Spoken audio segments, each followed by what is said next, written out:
We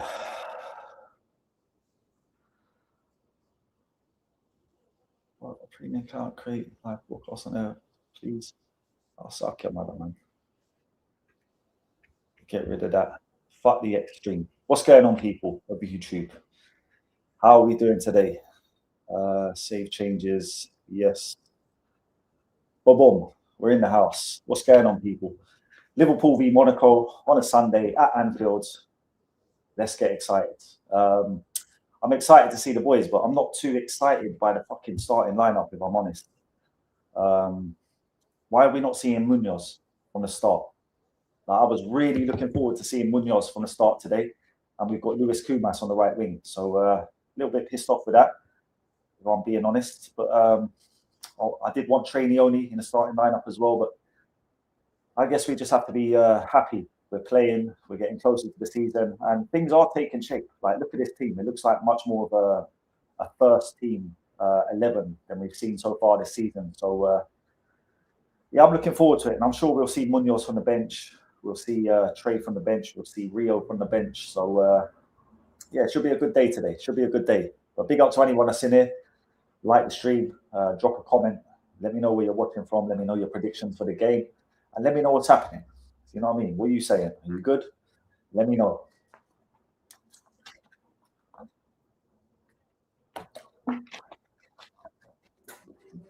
But yeah, I was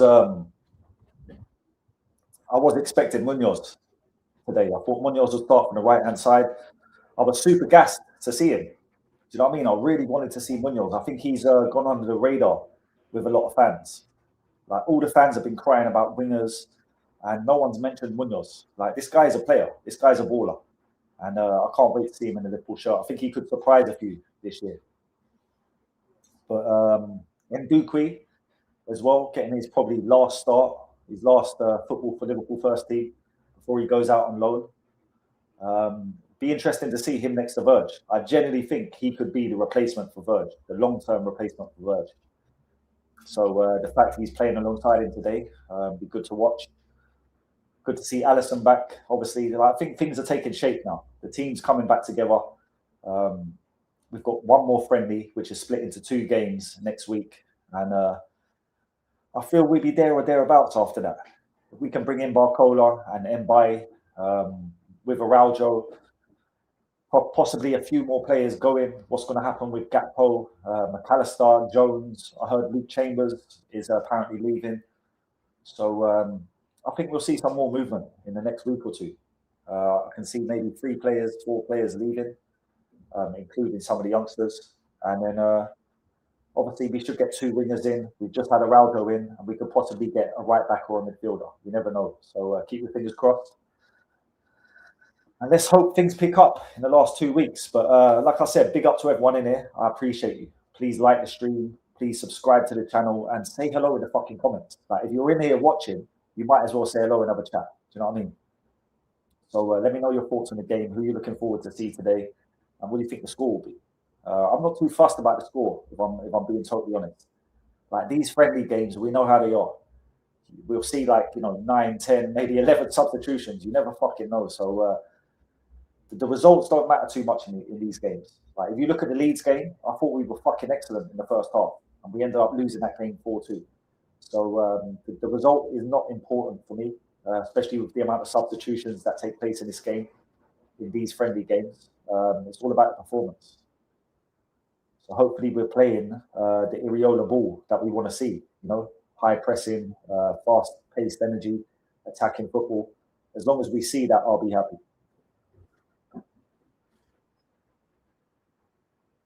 Big up Rush Fowler. What a fucking name that is, bro. What a name that is. Rush Fowler. Special. Big up to you, my bro. I appreciate you. I'll check out your channel as well. If you make content, I'll follow you back as well, my brother. But much appreciated. Let me know your thoughts on the game. Who are you looking forward to seeing? What do you think of the starting lineup? I think it's a good chance for Luis Kumas, to be fair. I like Luis Kumas. I think he's got the right mentality to play elite level football. Like, he puts the right amount of effort in. He's not scared. He's not timid. And, his effort can't be faulted. He's 110% on effort every time I see him. So I think Iriola likes those type of players. It's nice to see him get his opportunity today. We'll see what he does. But personally, it was all about Munoz. I really wanted to see Munoz today. So I'm hoping he comes on at half time. Because I do feel we've got a gem in Munoz. A lot of people sleeping on his ability, but I think he's a real gem. You know, when you look at the likes of Engamoa and Bai, I feel Munoz is in similar mold. Like he's a similar talent to those guys. So I think people have let him go under the radar a little bit, and they're going to be hugely impressed. But the old Isaac Wirtz combination today as well. I want to see that firing. It'd be nice to see Wirtz get an assist for Isaac. I want to see them two start, combining, attacking play. We're going to need them this year. Let's have a look at the bench.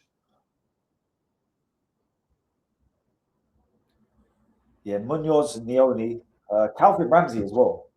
Like, generally, people might think this is mad, but I would rather play Calvin Ramsey at right back than Jeremy Frimpong. I just feel that Jeremy Frimpong, he offers nothing defensively. Like, defensively, he is piss poor. At least Calvin Ramsey actually, offers something defensively. So I feel sorry for Calvin. Like, last year, I was calling for him, and Slot wouldn't give him a chance. And the whole fan base was saying he's not good enough, he's not good enough. And I'm sick of these people that haven't seen a player play telling me that he's not good enough. Like, I don't know what's happened to football fans of this generation, but they just talk out their arsehole. They seem to be able to judge a player without seeing it. It's absolutely fucking mental. But I seen him play in Scotland. When we actually signed Calvin Ramsey, I was quite excited. I thought he would go on to, be a starting right back for us. And he's never just been given a chance. He's like fucking 22, 23, playing in the fucking under 21s. What's going on there?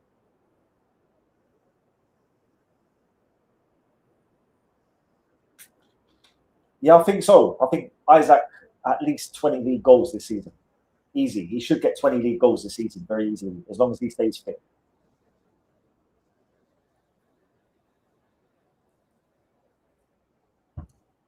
But Wirtz is another one. I'm kind of hoping Iriola unlocks Florian Wirtz this year. Do you know what I mean? If we can get the best out of him, I think it has a knock-on effect. If he plays well, he'll create goals for Isaac. And I also think he'll make the wingers look better as well. Like, Florian Wirtz can actually tick for Liverpool. He'll make the wingers look better. The likes of Rio Ingamoa. He'll be able to slide Rio in down the left with good through balls, good passes, and hopefully that will affect Rio's GA. You know what I mean? Goals and assists. But I'm excited either way. A lot of fans are moaning right now. I don't know what the fuck people are moaning at. Like, honestly, I think all the people that are crying and moaning deserve a good slap around the face. Absolute idiots. Petulant children. Way too emotional for football. These guys have been playing too much FIFA Ultimate Team. They want a 90-plus rated star in every position, and football just doesn't work like that. People don't understand the football business side of things. People don't understand how much money there is to spend, things about home quota, the FFP. Like, I don't know, I blame the internet a little bit as well. I think short attention spans have made people stupid. Even content, when I do the analytics on my content, I see how many people watch for a certain amount of time. You'll be so surprised how many people switch off. They just physically can't watch something longer than 30 seconds to a minute. Like, honestly, the society's in a real bad place. We've got a fucking society of idiots these days. I generally don't know what's happened. Here we go. They're coming out in the tunnel anyway. Soon to kick off.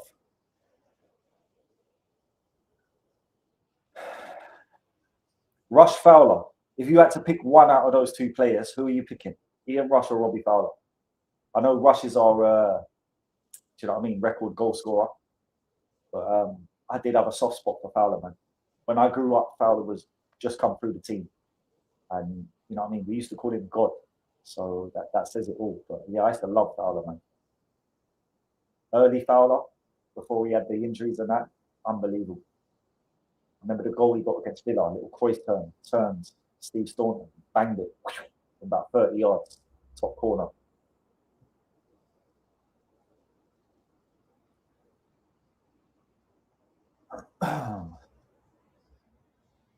Yeah, Frimpong, he needs to have a good game today. If he has a bad game today, like that's him finished at this football club for me. He needs to show something like that. Like show us that you're half capable, because everything you've shown us before has been terrible.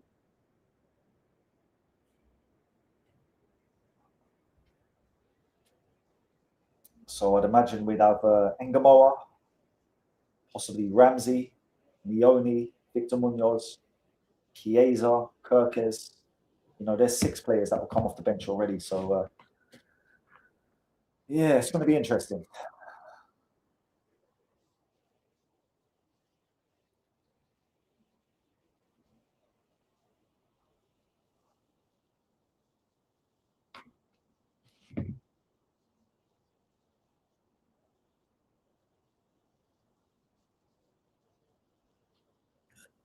Lamine Kamara as well for Monaco. I don't want him. I'll be honest. I don't think he's good enough for Liverpool. Lamine Kamara. Manu Koné. If we are going to go and get a midfielder, for me, it should be Manu Koné.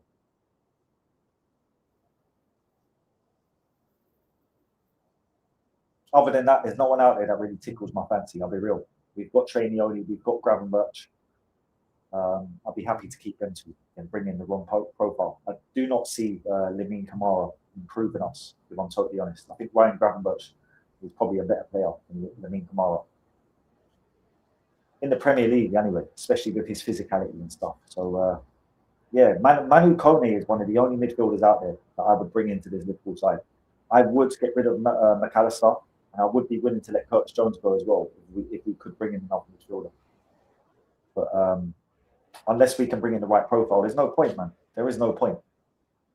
We've got Gravenberch and Trainioni who can play the 6 role. We've also got fucking Endo, James McConnell, and Stefan Bakatek who can play that role as well. So we got rid of Tyler Morton last year, and it was a mistake. So unless we can bring in the right profile, I think we might not see any movement in midfield. Eric Dyer, still going strong, captain of Monaco. He's had a decent career, to be fair, Dyer. Do you know what I mean? Played for England, Tottenham, Bayern Munich, now Monaco. Plenty of Champions League football. Couple of medals probably with Bayern. Oh. Yo. 1 second, my brother. Forgive me, chat. I've got to pop outside quickly and see someone. Give me 2 minutes.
Wait.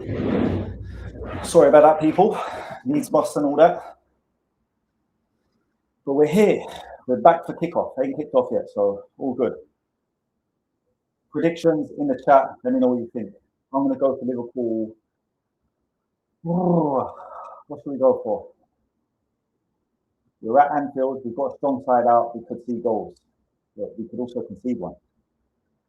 You know what these friendlies are like. So I'll go for 3-1. 3-1 Liverpool. Alexander Isaac goal. Victor Munoz goal. Second half. Fingers crossed. We'll see what happens. But we're underway. We're underway. Hey. Great through ball by Frimpong. We're in already. Cross into the box by Kumas. No one there. He was offside. Good start. Good ball by Frimpong, to be fair. Wee. Fucking pain in my back, man.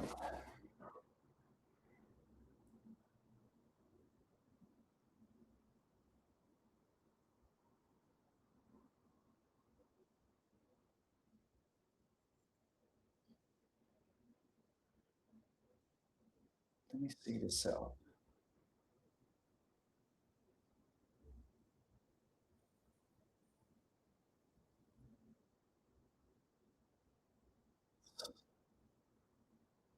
Monaco are in, right hand side. Shot on goal. Only a minute played, so I'm not going to fucking complain. But I just started like, I don't like Szoboszlai and Gravenberch. I genuinely think fucking Trainioli and Szoboszlai is much better than Gravenberch and Szoboszlai.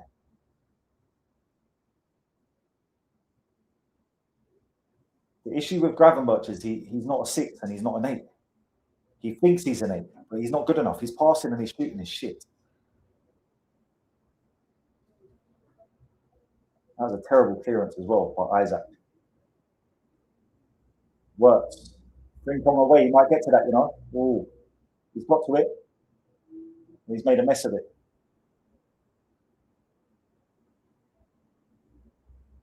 Works. Isaac, left hand side. I don't know why the fucking thing is glitching. Liverpool FC want to sort their fucking website out. My screen is glitching. I ain't paying a fucking all red membership to watch no fucking, do you know what I mean? Glitching screen. Sort it out.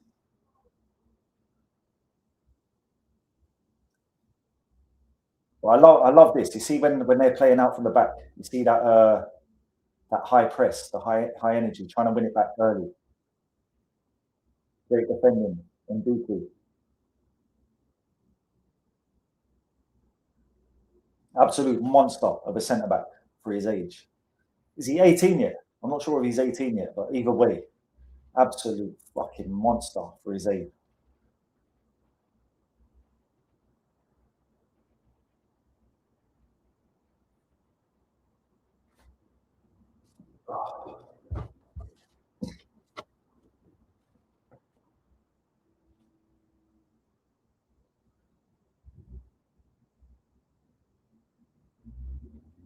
There you go. Gravenberch getting dealt with by Lamine Camara. That's probably his best skill, is letting the ball roll from facing goal, receiving the ball, rolling his body so he's facing the opposition's goal. But he doesn't seem to be able to do it as much as he used to be able to do it the season we won the league. Isaac, left hand side. Good little ball to Tomiskas. Terrible ball into the box by Tomiskas. Fucking dreadful ball. I understand you guys that say that he's not good enough. I understand he's not good enough for Liverpool, but he'll have to do as the backup for this year. It is what it is. He's only going to be the backup. He's definitely not good enough to start as a left back for us. But I've got to be honest, the amount of crying I hear about that is fucking stupendous. I mean, people crying about a fucking backup left back. When we've also got the likes of fucking Luke Chambers, Owen Beck, Callum Scanlon still with us. So like we could replace him with either of them if he's deemed not good enough. So I generally don't know what all the fucking crying's about. He'll be gone after this season. He's literally here for one season as the backup, and he'll be gone next season. And hopefully one of the youngsters can take the backup role. Owen Beck, Luke Chambers, or Callum Scanlon. Nice play by Monaco. To be fair, works again. Little absolute, fairy tackle. I was trying not to say something offensive there, but fairy tackle. He's like a little girl. He's got the physicality of an 8-year-old girl. Like, put your foot in.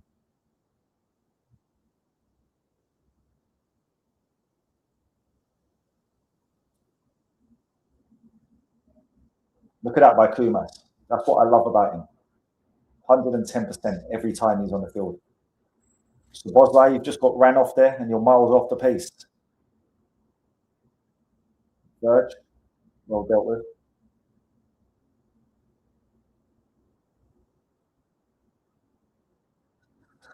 Scrappy 5 minutes so far.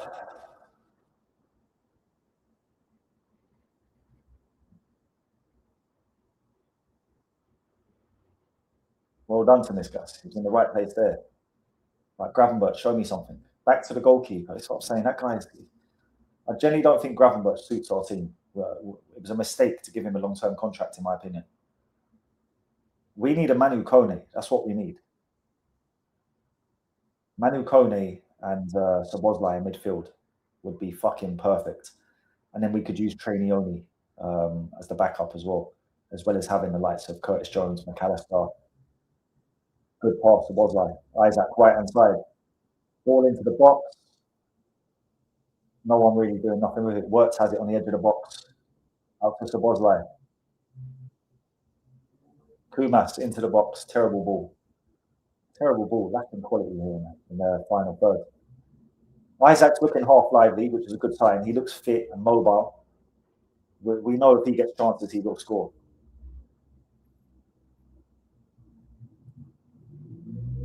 My boy, what are you saying, my bro? I'm not sure, to be honest. I think it's probably better that he does leave, if the truth be told. Good feet by Isaac in the box. Very good feet by Isaac. Good pass to Wirtz as well. He should bury that. Shot on goal by Florian Wirtz. Easy save by the goalkeeper. Bring home, shot on goal, straight into the keeper's hand. But that's positive. That's positive. Good work by Isaac. Wirtz got a shot on goal. It was a team effort. Like I said, Florian Wirtz seems to have the shooting power and the physicality of an 8-year-old girl. I don't know what it is, but I just fucking rifled that in the top corner, bro. But, yeah, Jones, I think it will probably be best for him to go. I don't like his attitude. I think he thinks he's better than he is as a footballer. He's got a certain amount of entitlement. He thinks because he's a scouser and he thinks he's better than other people, he should be in the team and that he should be, the vice captain and all this shit. Fuck him off. He's been part of this Liverpool team for like fucking 10 years, 8 years, 10 years, whatever it may be. And he's never been able to hold down a position. He's never been able to even keep a position for himself. Like, what is he? He came into the team playing as a left winger, basically a number 10, but they played him out on the left wing. Then he was playing in the number 10. Then it was centre midfield as a number 8. Then it was they put him into the number 6 role. Then we used him at right back last year. So he can't, never mind hold down a starting place. He can't even hold down a position. So 1 year to go on his contract, throwing tantrums in the friendly when Tomiskas was given the armband. Good break there. Good break. So Szoboszlai, ball into Gakpo. Gakpo, left foot shot over the bar. Terrible. Get rid of him as well. But yeah, I generally think it's probably for the best that Jones goes. In an ideal world, I would like to see Jones and McAllister go out the door and then bring in Manu Kone. I think if we was left with Szoboszlai, Manu Kone, Ryan Gravenberch, Trainioni, Stefan Bakatek, and Endo, that would be plenty. That would be 6 midfielders. And we only need to use 2 for every game. So we'd have more than enough. The likes of Bakatek and Endo would be the real backup guys. And the likes of Trainioni and Gravenberch would be the direct backup to the starting 2 of Szoboszlai and Manu Kone. But I know my football, man. I know my football. A lot of people don't, but I know my football. If we want to compete, Dominic Szoboszlai and Manu Kone is the kind of midfield we need. Gravenberch is not good enough for us to compete. Even though we won a league with him, I'll be honest, he's just not good enough. He done very well that year, but he's not the guy.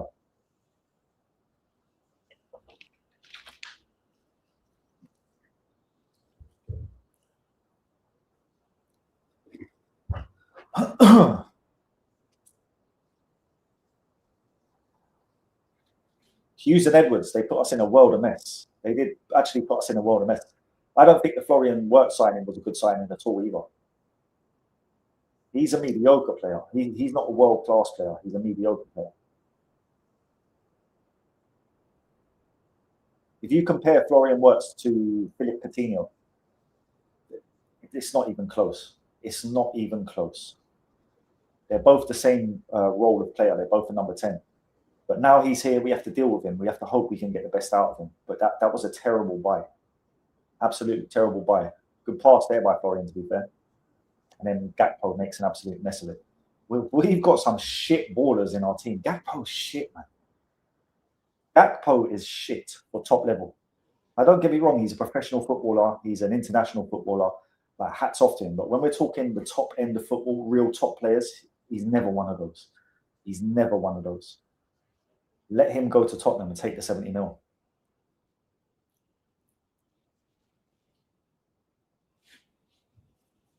To make changes. If Curtis leaves, then we have to keep Maka. I don't know, bro. I'll be honest. McAllister's no good for Liverpool either. Like, there's no point keeping these players if they're not good enough. He's not good enough. We don't have the right profile at midfield. Like, we have Dominic Szoboszlai. We need someone to play defensive midfield alongside it. That's why trainee only works best. Like, the best option we have in midfield right now, in my opinion, is Dominic Szoboszlai and trainee only. For this particular role, trainee only is better than Gravenberch. He's better than McAllister as well. McAllister's too short-legged, not physical enough, gives away fucking tons of free kicks as well. You know how many free kicks McAllister gives away? Look at Gravenberch as well, making a mess at the back there and nearly giving the ball away. He's not good enough on the ball to play that number 6 role. He's not press resistant enough.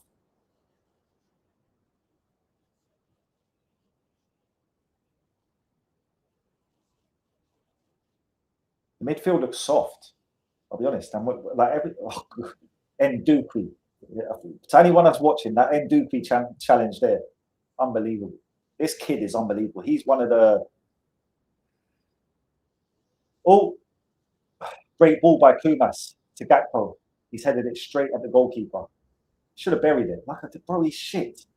I'm sorry to say it, but Gakpo's shit.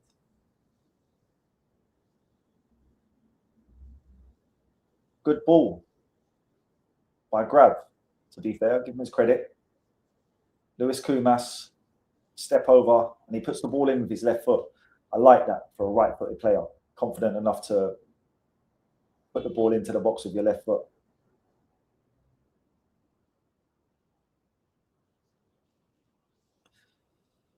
Yeah, Wirtz was brought in as I wouldn't say the Coutinho replacement, but to be a similar player, to be that number 10. And bear in mind that when we bought Coutinho, we paid 8.5 million for it. We've gone and paid 116 for this guy. It's absolute bonkers. Hughes and Edwards, they absolutely fucking decimated our football club last year. Letting Luis Diaz go, letting Jarell Kwanzaa go. Fucking absolute stupidness. Even Tyler Morton, we could have done with Tyler Morton last year. And then we had a dickhead coach who wouldn't even play Calvin Ramsey when we needed a fucking right back. I don't know what goes on in professional football these days, but like, do you know that saying? There's a saying that common sense isn't that common. And every day that rings true to me. Every fucking day that rings true to me. Terrible touch by Tomiskas. Terrible touch by Tomiskas. Like I said, I understand you guys saying he's not good enough. I agree. I fucking agree. But there's no chance that we're going to go out and buy a new fucking left back. We just bought Kirkes last year. So we're going to have to put up with him as the backup for this year. It is what it is.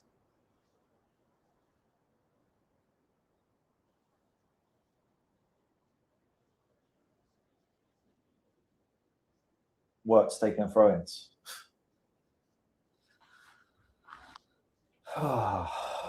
Show me something, lad. Show me something. This guy here, though, honestly, he brings a smile to my face every time I see him. World-class centre-back in the making, 100%. And Ndukwi is going to be an absolute elite centre-back in the future. We've had an absolute fucking steal there. Absolute steal with Ndukwi. What did we pay for him? Like 1.75 mil or something stupid like that. It's absolutely ridiculous. That will end up being a bigger bargain than Rio. Look at that. Florian Wirtz ball into the box again, timid. Not enough power on. It's got sponge feet. Tomiskas, foul again. Fucking stupid. Referee didn't give it though, but it was a foul. Turn on that grab. Go on, play the crossfield then. Right, Gakpo left-hand side. Let's see what he does. The cutback, as per.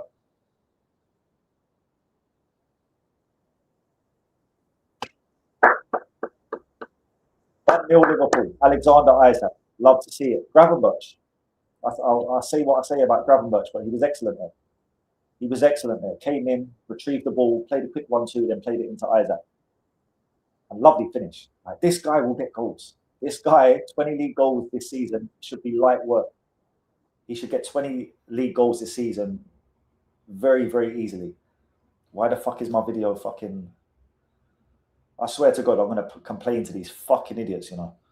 They make you pay 50 quid for a membership so you can watch the football and you can't even fucking see it clearly.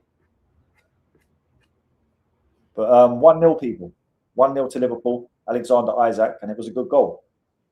Shout out to Gravenberch. He actually done brilliantly there.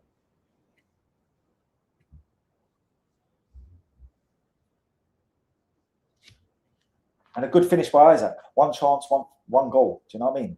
Tucked in the bottom corner.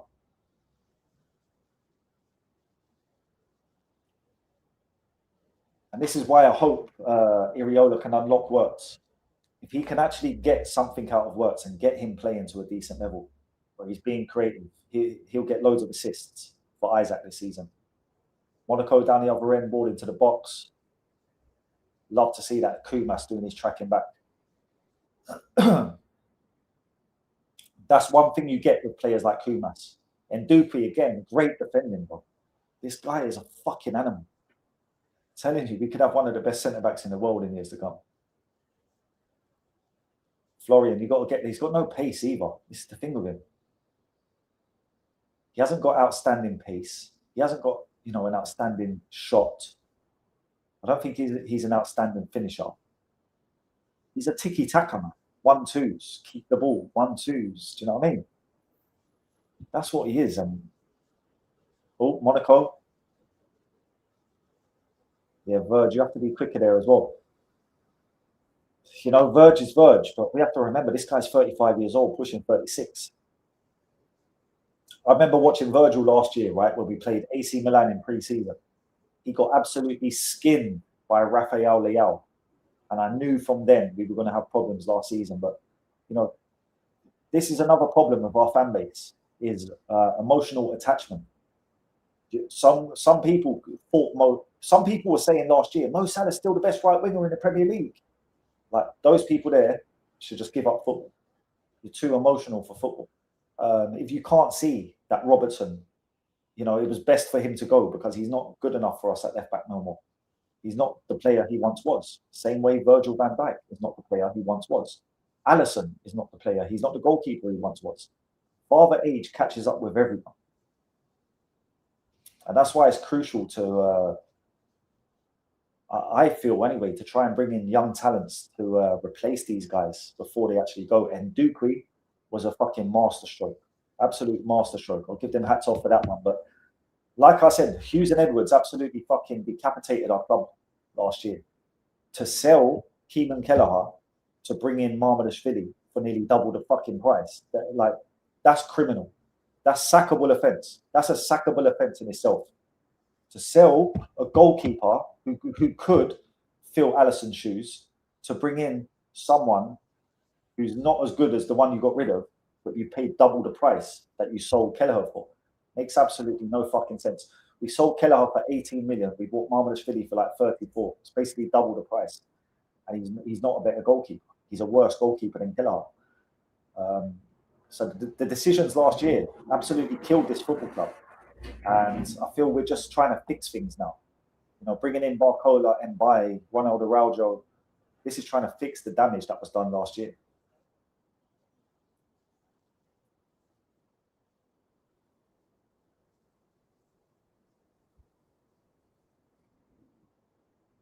Gravenberch. That's what I'm talking about. That there is a prime example. He gives the ball away. His passing range is shocking.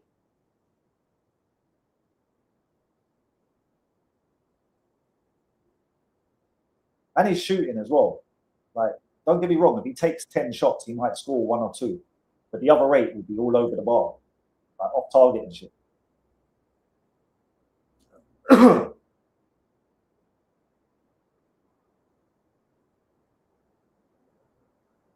Go on, Kumas. Go on, Kumas. Love that. Works. Edge of the box. Isaac. Oh, I should have buried that. Should have buried that. Poor touch. Nice football, though. Started off by Lewis Kumas. And this is what players like Kumas give you. Oh, my days. Verge has got done there. Well done, Ali. Well done, Ali. That's what I'm saying. Look at Verge, bro. He should not be letting that ball go around him. But back to Kumas. There's more talented wingers in this squad than Kumas. Good ball, works. Lovely. Kumas here. Oh, is that handball?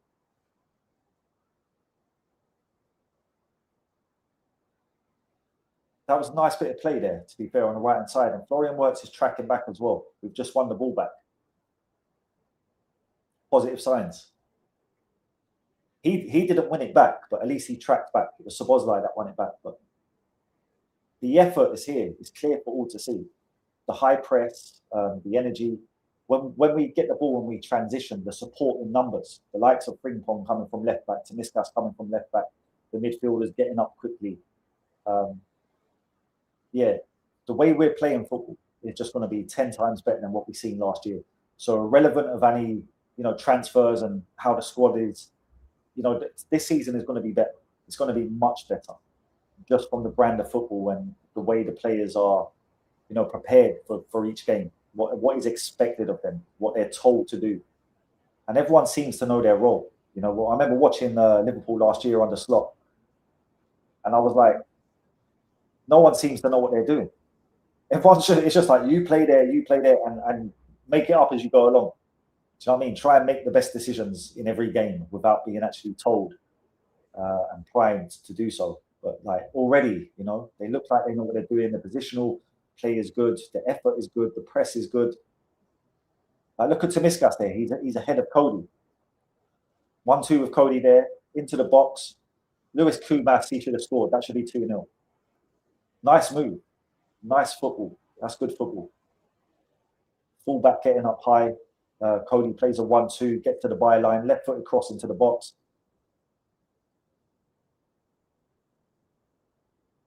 And that's something we're not used to seeing. Cody going on the outside. He always fucking cuts in. So it's good to see that. I'm not sure if he'll be here this season. I'm actually hoping he ends up at Tottenham. Do you know what I mean? But nah, John Henry didn't let me in, mate. I broke in. I had to break in. I'm at the training ground. That's why there's no one in the stadium.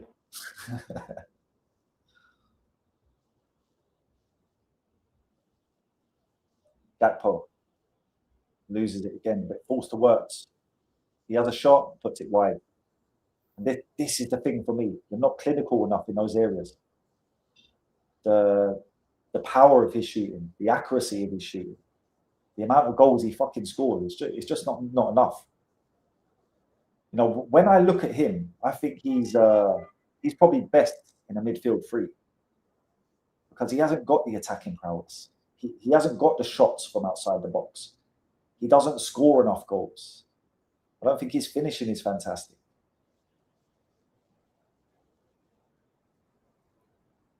I think if you had someone like Trainee Odi playing the DM as the deepest midfielder, and you had Szoboszlai as the right centre mid and Wirtz as the left centre mid, where he falls into them half spaces with a winger on the outside of him and Isaac up the top, I feel he'd be a better player. He's a tiki-taka man. He's not a number 10. He's a tiki-taka man. He's a tiki-taka midfield guy. Who he would have been. He would have been great in that Barcelona team with Xavi and Iniesta, because he's that mold of a player. Do you know what I'm saying? I'm not saying he's as good as them, no way. But he's not a number 10. He can't fucking shoot from outside the box. He's got no shooting power on his left foot.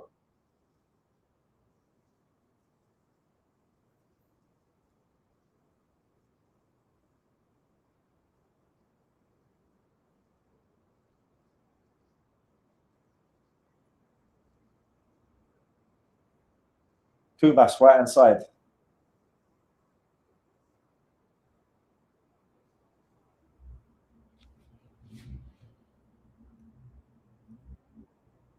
We need Daniel Svensson. I don't know, to be honest, man. Svensson's decent, but I'm happy enough with Kirkes, bro. I'm happy enough with Kirkes. Kirkes was in the team of the year under Iriola. Isaac, Kumas, offside. But yeah, Kirkes is still young. He's proven himself in the Premier League. He's been in the team of the year. He's not a bad left back. He's not a fucking bad left back. He's a very, very good left back, in fact. And I think we'll see that this year. Yeah, I don't like Jed Spence, bro. I'll be honest. I don't think Jed Spence is good enough for Liverpool. And I don't like his attitude either. I think Jed Spence is a dickhead. He's always talking shit on social media. The whole thing last year about the penitentiary, and then he was getting wrapped up himself. He got to the point where he couldn't even get in the fucking Tottenham team. So he's got a terrible attitude. Not shaking Thomas Partey's hand as well. Do you know what I mean? Absolute disgrace that. After what we've seen happen with the likes of Benjamin Mendy, you want to go and fucking condemn Thomas Partey that he's guilty before he's been proven.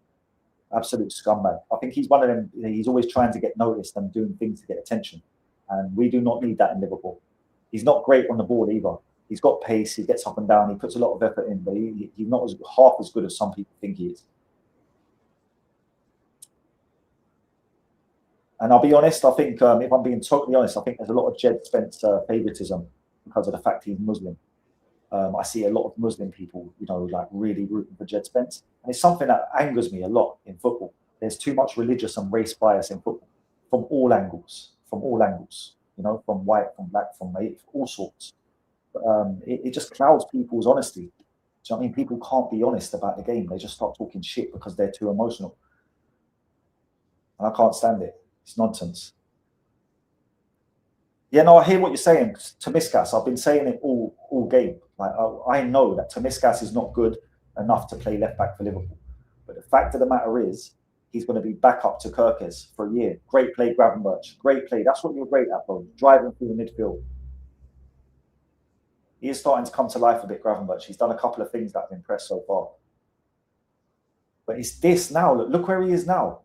Like, if you're going to play that number 6 role, you've got to know how to play it. He's in the attacking midfield role now. And Szoboszlai is back there. I'd much rather it the other way around, thank you very much. But he is having a decent game, to be fair, I just don't see how that midfield works. There's not enough discipline in it. Grav wants to get forward. Dom wants to get forward. When we have Trainee only there, he's happy to sit back and dictate the play. And we look a much better team for it. Lewis Kumas, ball into the box. Gakpo, far post. Kumas, worked. It's worked. Or is it Isaac? Who's put that in? We're 2-0 up anyway, boys.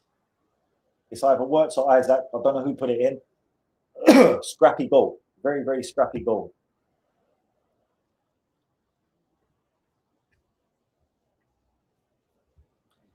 Very, very scrappy goal. What are we on? 30 minutes. Yeah, let's have a look.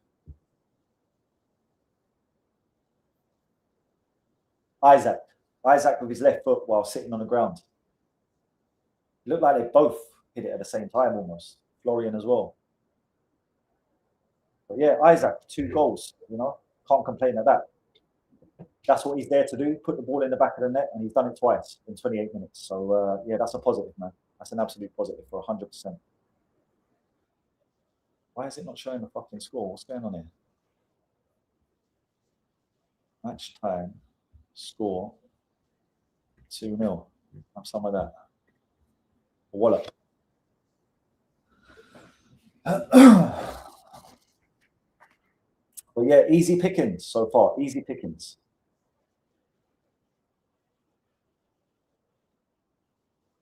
Good play there from Lamine Kamara, nicking it off Isaac.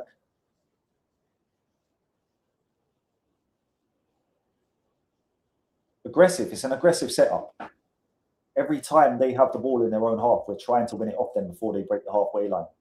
And look, they've just got by the halfway line, we've won it back. So like I said, this style of football is going to be fucking so much better this year, regardless of the squad. Kumas, right hand side, lovely touch. Left foot shot, straight into the keeper's hands. Bro, trust me. Happy Crocodile, trust me, bro.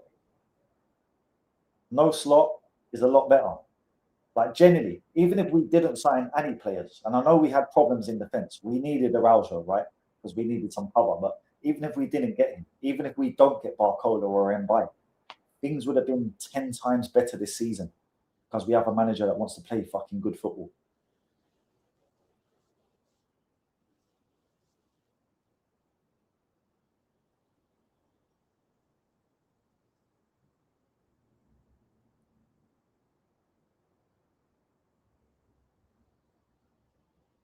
But yeah, this has been a walk in the park, to be fair. Monaco haven't really threatened.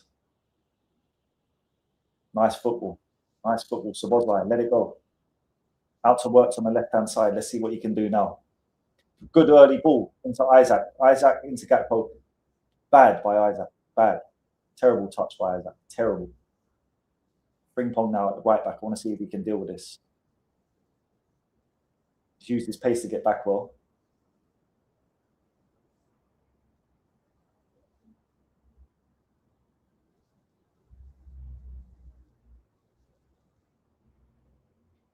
But yeah, absolutely no complaints here. 2-0 up. Looking comfortable. Not the best Monaco team in the world. But every game we're getting fitter and sharper. There's a shot on goal from Monaco. Alisson lets it go over the bar, sees it easily.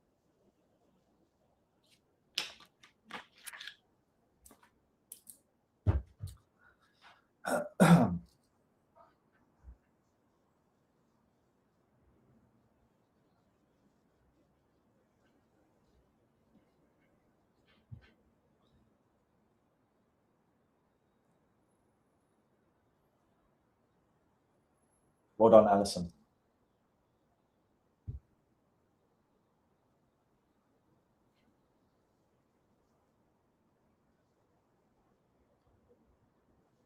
Tomiskas getting ripped on the left-hand side. One back by Verge.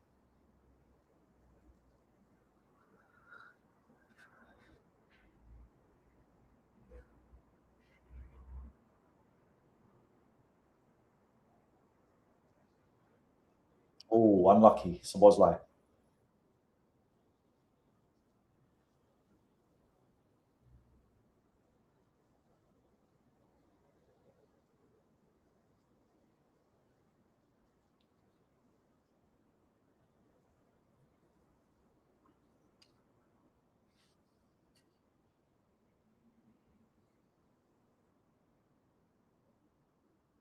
Yeah, it's very comfy. Very, very comfy.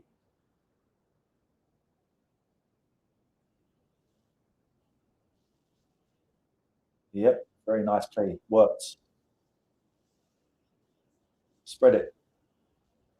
Bad ball. Bad ball. Tried to look for the Hollywood ball. We couldn't find it.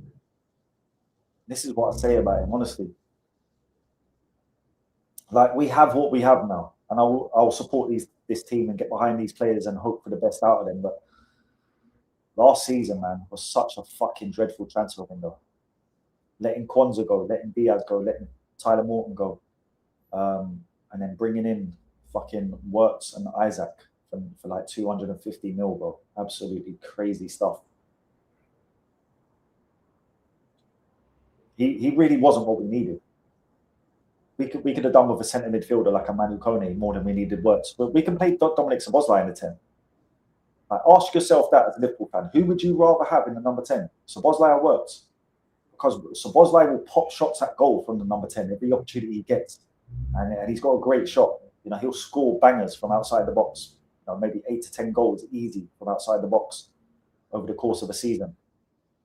Can Wirtz do that? No, I don't think he can. Does Wirtz have the physicality that Dom has? I don't think he has.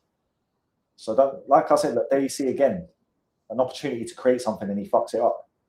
But we've got to make the best of what we have. We've got to support our players. But I'll be honest, man, the last year's transfer window fucked this club. It decapitated us. And that's why we, are in such a bad state. Having Arnie Slot as well on top of that made it fucking worse. The fact that Diego Jota died and the morale was low in the squad and in the camp, that made things worse as well. So honestly, regardless of transfers, things are going to be so much better this year with this manager, this style of football. And I feel the youngsters in the squad as well. The fact that they're getting a chance now, I feel that makes us better because the senior players know they've got hungry youngsters training alongside them every day, trying to prove their worth to get into this team.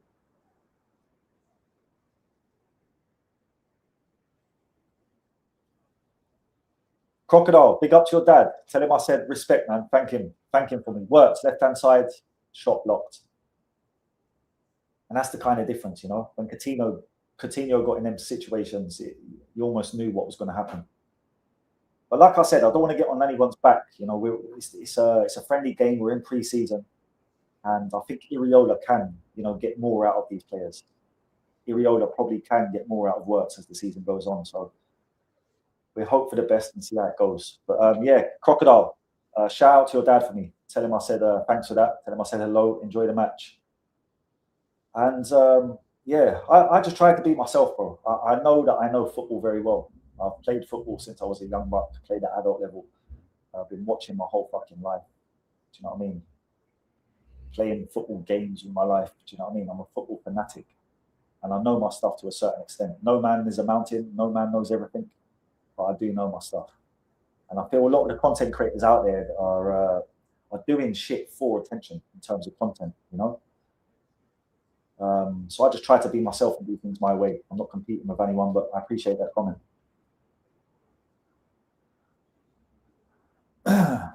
I feel a lot of creators are content creators first and football fans second. And that's part of the problem. These guys on Instagram making 6 posts a day and there's absolutely fuck all to talk about in the off season, but they're just talking absolute shit every single day. Here's 5 brands of toilet roll that Iriola could use. Like it's absolutely terrible. It's dog shit content, but each their own. Hey, I'll do me. They can do them.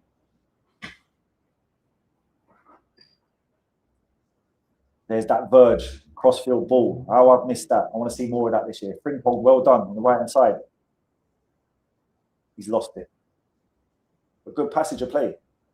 Crossfield ball from Verge. Frimpong collected it. It looked dangerous. We can work on that this season. I think depending on who plays on the right hand side, it's going to be interesting in the next couple of weeks.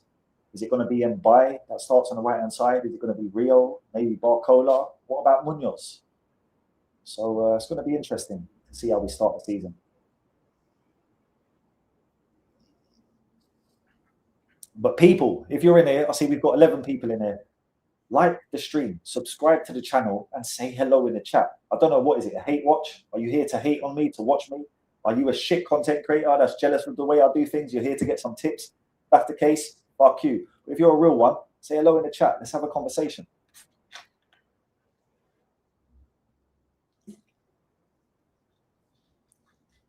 Tell me what you think of this game and this performance so far. We're 38 minutes in. We're nearly at half time, Who's caught the eye? Terrible pass by Kumas. Well won back by Gakpo, that was. Well done, Gakpo. To miss Gas. Ooh, imagine he scored that. Fucking hell. But yeah, if I'm being honest, I think Ndukwe at the back, just because of his age and playing amongst these first team players against a decent team in Monaco, I think he's been hugely impressive, as always. Gravenberch is growing into the game. As the longer this first half of football's gone on, the better he's got. So I'll pick him up. He's had a decent half of football. Kumas has put a lot of effort in so far. It's been a problem. And obviously Alexander Isak has got 2 goals. So that's probably the biggest positive. We want our gunman scoring. And that's exactly what he's done today. So, yeah, Virgil back as well. You've got to take the positives, man. Lovely turn by Grab.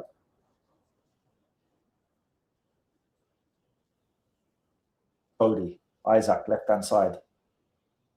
So Works.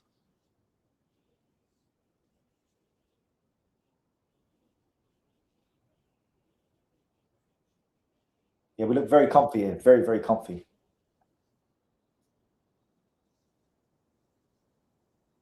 You're Mr. Beast. Imagine Mr. Beast on football content, bro. Imagine Mr. Beast Watchalong. He'd have like about fucking 1 million people in the chat. Crazy.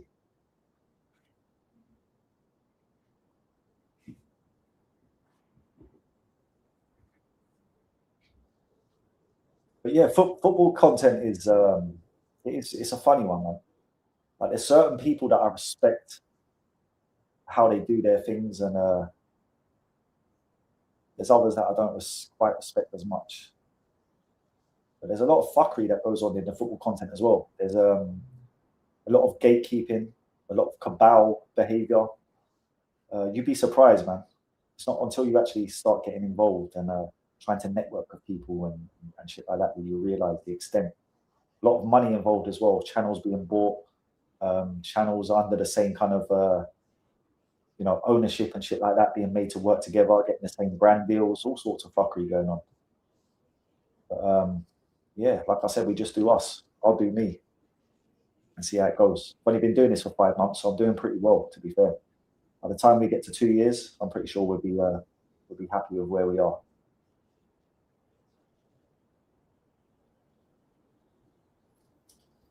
But yeah, this half of football's been on easy street. Monaco haven't really threatened. A couple of balls into the box, a shot over the bar, and we're 2-0 up. Our gunman has scored twice. Everyone's looking relatively decent, comfortable. I'd imagine we'll see probably 6 or 7 changes at half time. We'll see how the second half is. Remember, this happened at Leeds. We were 2-0 up against Leeds at half time, and we had a disastrous second half. So we'll see what happens. Brother, if that happens, I'll be absolutely delighted. I'm not the typical sort of content creator either. I'm not a lick arse. Like a lot of them are lick arses, and they try to be politically correct. I'm not like that. I'm myself. Like the way I see it is you have to be yourself. Monaco, edge of the box. Virgil van Dijk, he's given away a fucking penalty. No, sorry, he hasn't. Take that back. It was Gravenberch that has given away a penalty. Sloppy, just sloppy challenge. Or was it Verge? Let me see that again. It was fucking Verge, wasn't it? Show me the replay. Gravenberch was chasing him. No, it was Verge. It was Verge. Absolutely terrible by Verge. Like, if that's Gravenberch, do you know what I mean? You would expect it from Gravenberch. I wouldn't expect that from Van Dijk. And this is what I say, when you get to that age, when you get to 35, 36, you're not the player you once was. There's still Liverpool fans out there that say that Van Dijk is the best defender in the world. They're absolutely Looney Tune. They've lost the plot completely. Heads in the shed. And it's all to do with emotional baggage. Goal for Monaco. They scored the penalty. Alisson went the right way, but Golovin has stuck it in the top corner. 2-1. I think that is part of our problems as well. That the fact that the fans can't see the issues with the aging players.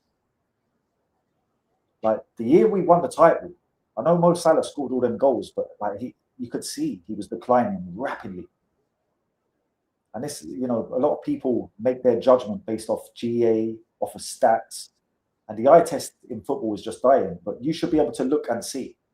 The same way that I can look and see a player like Dario Osorio has got the potential to, be a top player in the Premier League. People will never accept that until he fucking plays in the Bundesliga or La Liga and has a good season over there, so they can then use the metrics as an argument for their fucking view. But people just can't use their eyes anymore. Good challenge, bruv. That's what you need to be doing, bruv. That was great play. Gakpo. Szoboszlai. Pumas, you got to beat your man. Mo Salah was rubbish last year, bro. That's the reality of it. He was rubbish last year. He was shit. Like if you're a winger and you lose your pace and you can't beat your man anymore, like when you started seeing Mo Salah doing that outside of the football into the box, that was the biggest sign that he was no longer able to beat his man. And that's why Egypt played him in the number 10 role in the World Cup, because they realised he's got no pace. Like, as a right winger, Hassan from Egypt is better than Mo Salah right now, currently. And we know Mo Salah is one of the greatest right wingers the Premier League's ever seen in his prime, 100%. Virgil van Dijk head up on a free kick just over the bar. But yeah, there's not one player that's immune to it. You know, the one freak of nature that you can say, the biggest freak of nature that I've ever seen is Lionel Messi. What he was doing at the World Cup at 39 years old is just fucking uncomprehendable. It's unbelievable. Do you know what I mean? But every other player is not able to do that at their ages. Look at Ronaldo. Shit. You know, you can go through any player you want. Once they get to a certain age, they just lose it. Whether it's fucking Gerrard, Beckenbauer, Maldini, Alan Shearer, whoever the fuck you want. Father Rage waits for no man.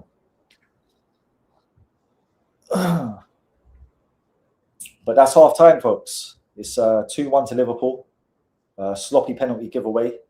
But other than that, we've been comfortable. This has been, a rigmarole run out where we've looked comfortable. Isaac has got 2 goals and we've given away a sloppy penalty. So I'll take the positives. I'll definitely take the positives for sure. But since it is half time and we've only got 5 or 6 people in here jumping in and out, I need to go and have a smoke break. I'm going to go and build myself a fat head and go and smoke half of it and come back for the second half. So please bear with me. I'll be back soon. I appreciate every single one of you being here.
We're back.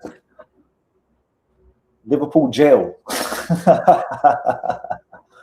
Big up, bro. Big up. Reece James in the house, yeah? England's #1 right back in that. Fair play, bro. But yeah, these friendlies, man, they're run-outs. They're run-outs. I'd expect a lot of changes at half-time, like I said. But that penalty from Van Dijk, you know, I seen this last year. I said it during the first half. When we played AC Milan in pre-season last year, he looked a mile off the pace. Rafael Leao skinned him when we played AC Milan. And I'm hoping he can get up to scratch. He's played a World Cup, you know, not long ago. So he shouldn't be too far off the pace, but we can't have him giving away penalties like that this season. Simple as that. Yeah, Cop Stop. Big up for being here, bro. Appreciate you. People as well, if you're a Liverpool fan, go and follow Cop Stop. Another Liverpool content creator, good guy, good content. But that is the biggest positive. That is the biggest positive, and that's what I've been screaming. That's what I've been screaming all pre-season, really. I think you can see the brand of football, the style of football, and it's taken more effect game by game. You know, when we play Como next week, I expect to see, you know, more intensity, more organisation, and it's coming together. You know, regardless if we sign Barcola, Iriola will be our best signing this season. Like we could have signed Barcola last year, but what would have Slot done with it? Slot would have made Barcola and Bailly and everyone else look shit.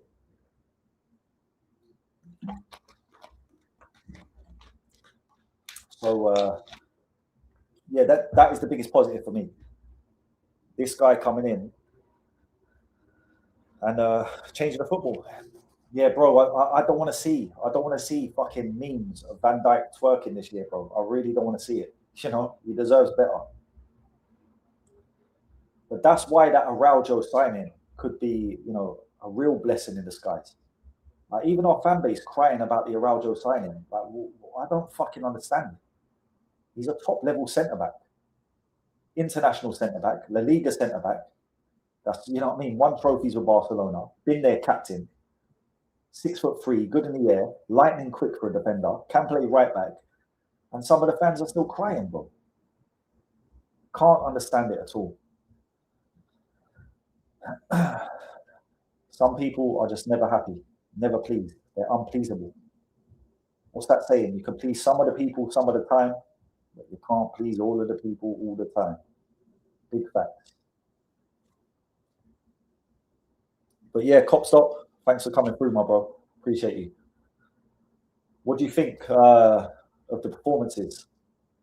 Like, Kumas hasn't done too bad on the right-hand side. And he probably hasn't got the quality needed to be, you know, a starting winger for us. But when you are playing this style of football, Iriola, you know, he likes players that work hard, and Kumas definitely does that. He'll work hard both ways, going forward and going back.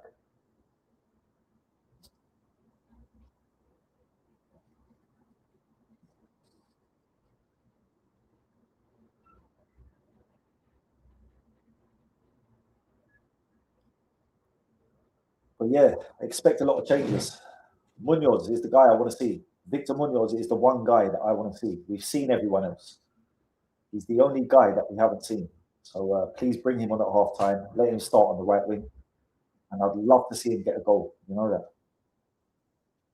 I think the fan base have not slept on Victor Munoz, but he's gone under the radar a little bit because people don't know a lot about him. Do you know what I mean? Yeah, bro, I'm very excited to see him. I think he could be one of the surprise packages of this season. He's an Iriola player as well. He's another one. He works hard. He doesn't mind tracking back. He's got explosive pace. He's got low center of gravity. He's a good dribbler. We've seen in training as well. He's got a good shot. He scores left foot, right foot, can use both feet. I think he could be an absolute gem for 40 million. So hopefully he comes on at half time. Who else have we got on the bench? Let's have a look. Obviously, I'd expect to see Rio, probably for Gakpo. That's Gakpo's first run out this pre-season, I believe. So I'd imagine he'd come off. Endo's on the bench. Endo hasn't played no minutes this pre-season. I was really hoping Jeremy Jacquet was going to get a run out in this game, but it looks like he's not. He's not even on the fucking bench. But he only had a shoulder injury. Like, how long does it take to come back from a shoulder injury, bro? I understand you don't want to rush him in that, but I think the way things are looking, it's probably going to be Araujo and Berg as the starting centre backs at the start of the season.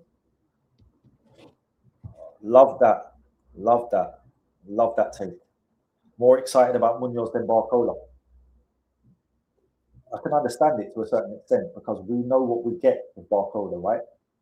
And everyone thinks he's mustard, but people haven't seen Munoz yet.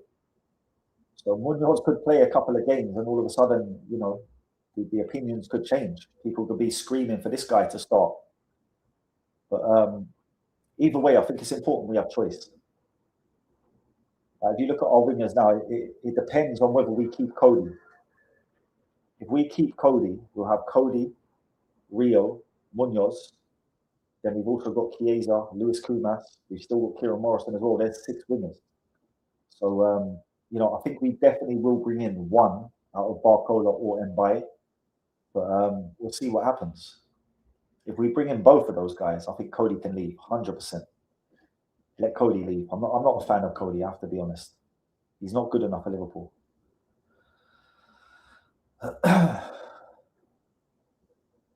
What was that picture there of Kirkens? It looked like he had a zoot behind his ear. But yeah, I can see the depth coming together now. I don't look at any particular position and think we're short on numbers. Now that Araujo has come in and he can play right back too. Bear in mind, Connor Bradley is only going to be out for 10 games. So, like, once we get past 10 games, Connor Bradley's back. And that changes everything. Connor Bradley will be our main right back, 100%, once he's back.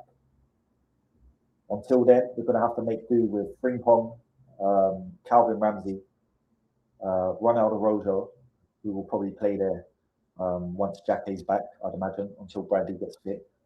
But Joe Gomez can also play right back as well, as we know. Gomez is meant to be fit again in 3 to 4 weeks. So, you know, once we get past, you know, 5 or 6 games, Jacquet will be fit. Gomez will be fit again. Bakatek could possibly be fit. And then Connor Bradley will only be, you know, 4 weeks away from first team football again. So, like, the injuries we have to come back. Giovanni Leone as well. I think he's going to be fit towards the end of September. So, you know, he might miss the first 4 or 5 games. But after we get past 5 or 6 games, and then eventually to that 10th game, we'll have everyone back. Bradley, Leone, Jacquet, Stefan Bakatek. Obviously, the only one not back will be Ekatike. I think he's due to be back around late December, January time. But Chiesa can play up front. Luis Kumas can play up front. We also have Will Wright and Jayden Danns. So, like, I generally feel we can make do until the injuries come back. And then if we bring in someone like Barcola or Mbaye, like, you can use one of those as a makeshift centre forward if really need be as well. So I feel we can get through. If we get the 2 wingers in the door, or even one of the wingers in the door, I'll be relatively happy, I have to be honest. I'm not expecting us to win, you know, fucking treble this year. When we signed Isaac and Wirtz last year, everyone was talking about quadruples and trebles. We were sounding like Arsenal fans. I wasn't one of the ones saying that shit, by the way, but the majority of the fan base was. And look what happened. So this is why I say to people, you know, it's not all about fucking transfers. The coach makes a huge difference. Having Iriola there is going to make a world of difference. Yes, Endo, lad. Endo's on the pitch. Nice to see him. Do you know what I mean? Endo's not the quality to start for us, but he always gives 110%, and he's been good when we've needed him. Do you know what I mean? The year we won the league, he helped us a lot. But he's playing centre back, which I'm not fond of. He's only about fucking 4'2". Obviously, he's not really 4'2", but he's small. But at least he's getting a run out. It's a good thing. Let me see the rest of the changes. Marmalashvili came on for Alisson as well. 2 changes. I was expecting more than that. Very sad not to see Munoz come on at half time. Fucking joke that. He literally didn't play in the World Cup, but he was over there training, so he's fit as a fiddle. He's had, what, 2 weeks off after the World Cup. And he's been back training for, I think, 4 days. Give the man some football, man. But yeah, I'm actually happy to see Endo out on the pitch, man. He deserves that. Missed the World Cup as well, the poor fucker. What are you saying, Crocodile? I don't think we need Barcola. PSG is going to add more money. Yeah, they are. They are going to. They'll take us as high as they possibly can. And you know, I don't like getting on FSG's back. A lot of the fans are always crying about FSG. I think they've done good for us. When you look at the team that they built for Klopp, you know, they went and spent good money. Alisson, Van Dijk, the likes of Fabinho, then obviously Mane, Salah, Firmino. None of those players were cheap, and the fans forget that very quickly. I feel the problem we've had in recent years is they made bad appointments in bringing back Michael Edwards. Bringing back Michael Edwards was a bad choice, in my opinion. You know, these guys are American. They're never going to run the club themselves. They don't know enough about English football, about football in general, probably. So they're always going to bring in people like Edwards, Ian Graham, Richard Hughes to try and, you know, manage the club on a day-to-day basis and control the transfers and shit like that, the policies. But Edwards and Hughes, they fucked us, bro. They fucked us. It was their choice to bring in Slot. It was their choice to go and spend all that money on Wirtz and Isaac. Their choice to let Luis Diaz go, to let Gerald Kwanzaa go. So, yeah, I feel FSG have done all right for us, man. And they've raised the value of this club tremendously. Like, we're worth 6 billion now. We were nowhere near worth that when they took us over. The things they've done business-wise. You know, getting a deal with Adidas, changing from Nike to Adidas, that was a great deal. That's helped us out financially tremendously. So a lot of the fans don't see these things. They just want transfers. That's all it is. And it annoys me about football fans. A lot of people that don't know enough about football and how it works. They don't know what money is available, but they think they should go and sign that. Even some of the fans were calling for the likes of fucking Elise. What makes you think Elise will want to come play football for Liverpool right now when he's at Bayern Munich? He's one of the best players in the world. But if he leaves Bayern Munich, it's probably going to be Real Madrid or fucking Real Madrid, Barcelona or PSG. Let's be honest. So just like knowing what you're talking about and being realistic on things. I feel some of the clouds are away with the fairies. Some of the fans, sorry, are away with the fairies. Good play, Gravenberch. Great play by Gravenberch. So fair play to him, man. He's getting better as this game goes on.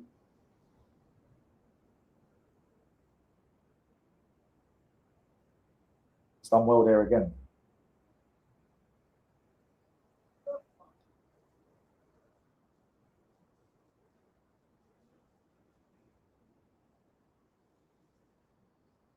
Well done, Isaac. Go on. Unlucky.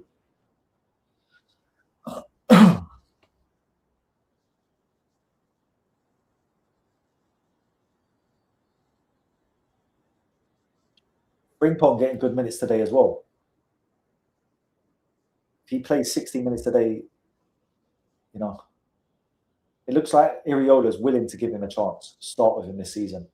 Probably use a mix of Frimpong and Araujo until Conor Bradley's back. So for the first 10 games, I'd expect Frimpong to probably start maybe 5 or 6 of them, and Araujo to start the rest at right back. I think Araujo will start at centre back. You have to consider, like you just said there about Ndukwe off.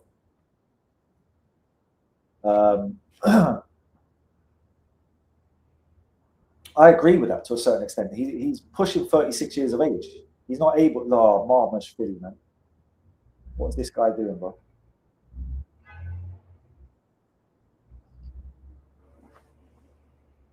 That's another one of their mistakes. I said it earlier as well.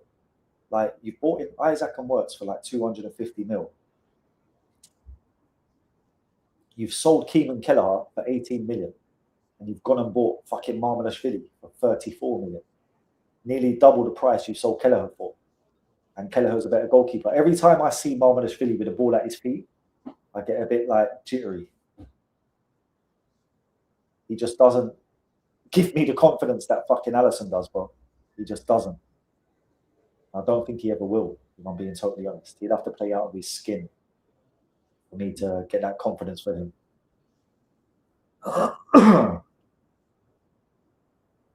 Did you ever play FIFA 26? That is joke. Did you ever play FC 26? No, I didn't, you know.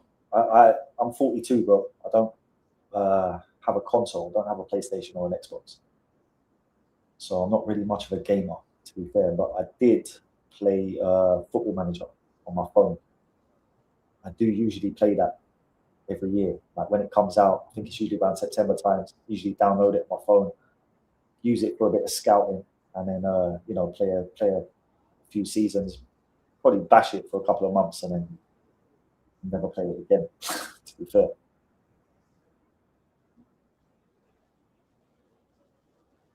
Love that by Lewis Kumas. That's what I'm saying. Iriola loves that, you know, that work rate from your wingers. Elise twerking for Chelsea, if he comes to the Premier League, always in the Chelsea jersey, and they will pay. Yeah, they would be willing to pay for sure. They give him the silly wages he's probably after. I don't know though, man. Chelsea they'd have to achieve something first before I think Elise would go there. And it's a weird one as well because they have Esteval. Like Esteval is their left-footed right winger, which is the same kind of mold as Elise, right? And they think he's a worldie. Gravenberch, lovely play. Isaac kind of fucked it up. Should have left that to Grav, man. Grav's actually coming into his element. I'm liking seeing this. This is very positive. And he did have a good World Cup, to be fair. But the issue I have is like he looked good at the World Cup, but he was playing number 8 for Holland. We don't need a number 8. Dominic Szoboszlai is the number 8. We need you to be that number 6 you was the year we won the league, bro. He was so good that year, the first half of that year anyway. But he just seems to have this tendency to want to get forward so much. I don't think him and Szoboszlai, they lack a little balance, but he's playing well. It's good to see him playing well. That's the most important thing. He's actually playing well. What does that mean?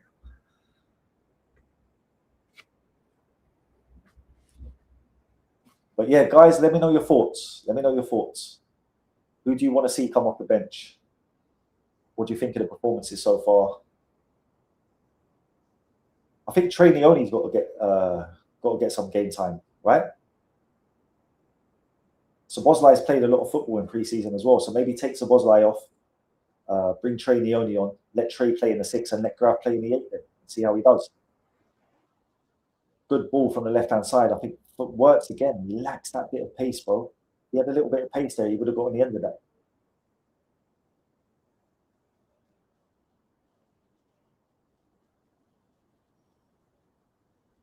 But the setup again, like look at the high 4 in midfield. But they just broke the lines there. My man's offside, so it doesn't matter. But like the high press, we're defensively, we're defending attackingly. Do you know what I mean? It's aggressive defending from the front. Every time they have possession of the ball in their own half, they don't feel comfortable with it because we're on them, we're pushing them back. There you go, right? So did you just see that? Gravenberch tried to do that roll thing. It didn't work. He's lost the ball.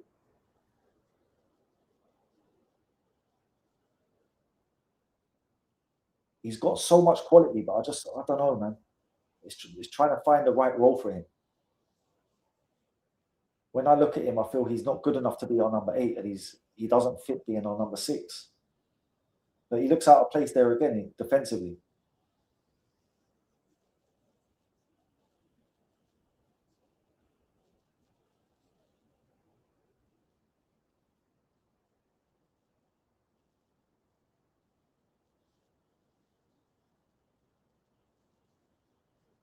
Great save, Marmalashvili. Great save, Marmalashvili. Terrible defending, and he's broke out, and he's put the ball in the back of the net. It's 2-2. It's 2-2. Terrible defending. Terrible defending. Good save by Marmalashvili, though. That's a positive sign. But defending. Let me have a look at this again. Van Dijk, bro. What are you doing? Gravenberch as well. Calamity from Van Dijk and Gravenberch. Look at Van Dijk's positioning, bro.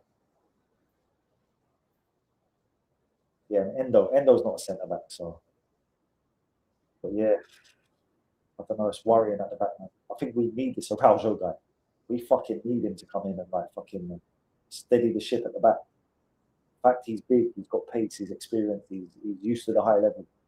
I think he could be a fucking fantastic signing for us. I'm not gonna lie. We need him. We definitely need him. We're on 56.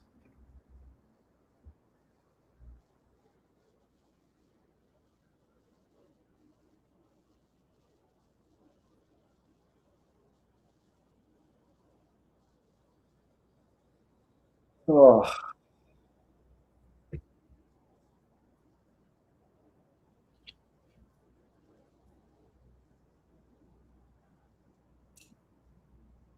Tottenham Academy mandate.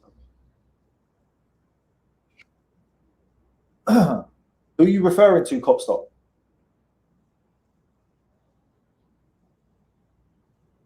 Who are you referring to when you say that, my man? I think John Henry is coming here.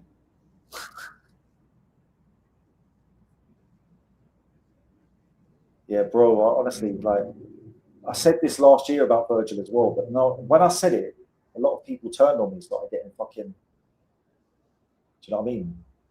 Insultive and aggressive and rude and all that because they love Virg so much, and I understand it. You know what I mean? He's been one of the best captains the club's probably ever had, one of the best centre backs the club's ever had.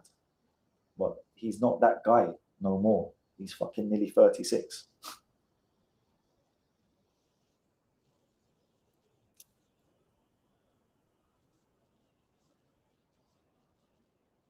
Okay, so here comes the big changes. Kirkes, Rio, Trainioni, Victor Munoz, and who is that? Is that Luke Chambers?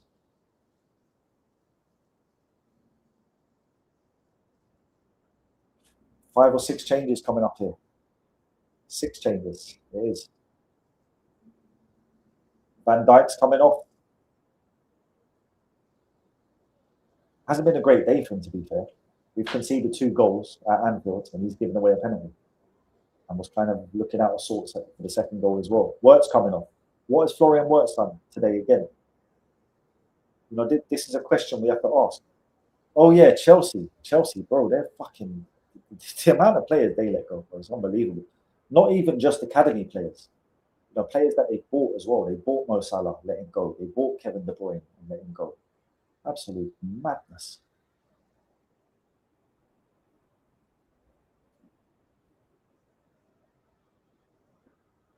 Elise, obviously he was there. We've got Rio off them, and there's loads more. There's loads more. They're famous for it. They're renowned for it. So brand new midfield: Trainioni and James McConnell. Victor Munoz, Rio's on. Yeah, this is all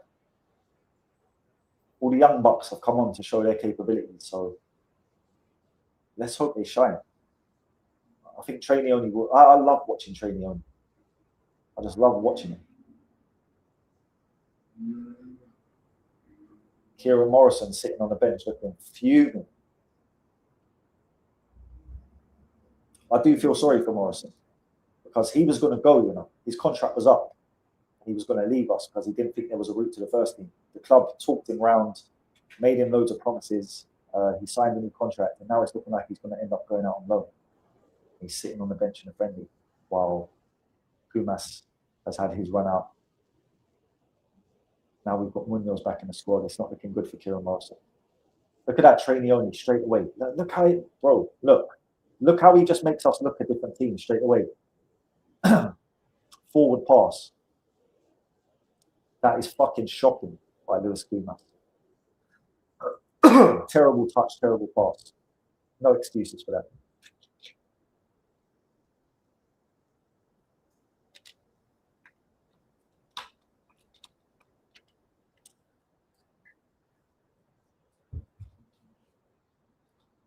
So it's Dom in the 10, Leone and McConnell in midfield.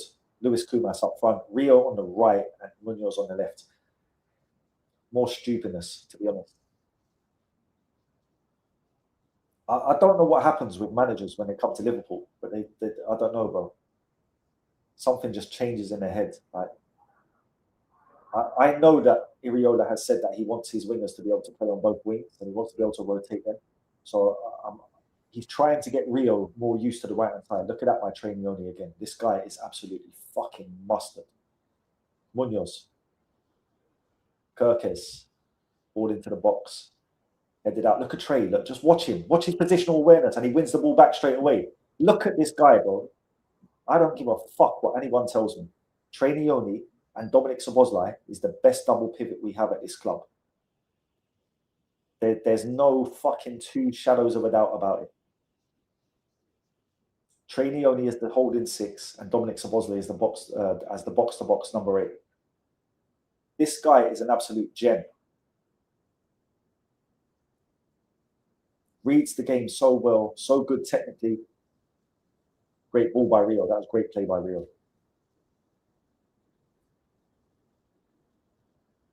Yeah, see, Iriola's even got Rio going. Like last year, off the ball, Rio offered us nothing. I'm starting to see the changes already. See, when we lost the ball there, he was fucking, you know what I mean? Trying, 100% effort to win it back, full pace running.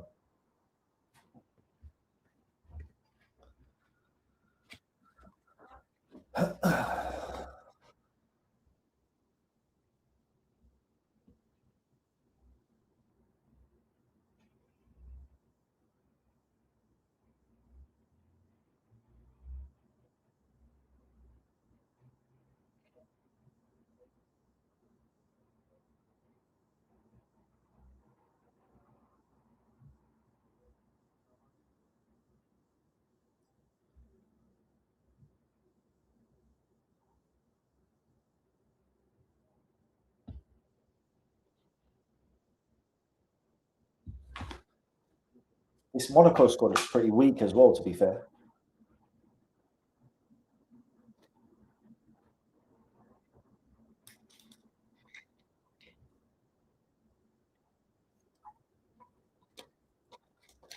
Training only again. Are you watching this fucking game? What have we had? How long has he been on the pitch? He's been on the pitch like fucking 5, maybe 7 minutes. I think he's made 3 interceptions and played like 4 or 5 fucking forward passes. His reading of the game is exceptional. Like if you can't see it, and this is the thing, a lot of the fans just can't see it. I've been saying, I made a video. Trainee, go and look on my YouTube. Trainee only is the answer to Liverpool's midfield problems. Made that video about, what was it, 2-3 weeks ago? Uh-oh. Uh-oh. Who was that? Who was that? Was that Luke Chambers? I believe so. He's not a centre-back. He's not a native centre-back. Poor Asna. The poor Asna. But yeah, it's a friendly, isn't it? It's a friendly. We won't take too much thing from it. But the reality is of football, yeah? No one knows what's going to happen, bro. No one knows, and anything can happen. If you're a proper football fan, you should know that anything can happen in football. Yeah? You know how many times I've seen fucking Man United, Liverpool, Chelsea get knocked out of the FA Cup by like some shit team. I remember Arsenal getting knocked out by Wrexham. I've witnessed Leicester City winning the fucking Premier League. So before everyone thinks they know everything and what's going to happen, which a lot of these Arsenal fans do, these Arsenal fans are a lot great play by Rio again. Great play by Rio. Did too much on the ball for Kumas, but great play. But a lot of these Arsenal fans, they're sounding like, you know, some of our fan base last year when we signed Isaac and Works. Everyone was saying, it's over, it's a wrap, lads. Da, da, da, da, da. Like everyone was so confident, thinking they're going to go and fucking, you know, repeat the Premier League success and maybe do more. And I think they might suffer the same way.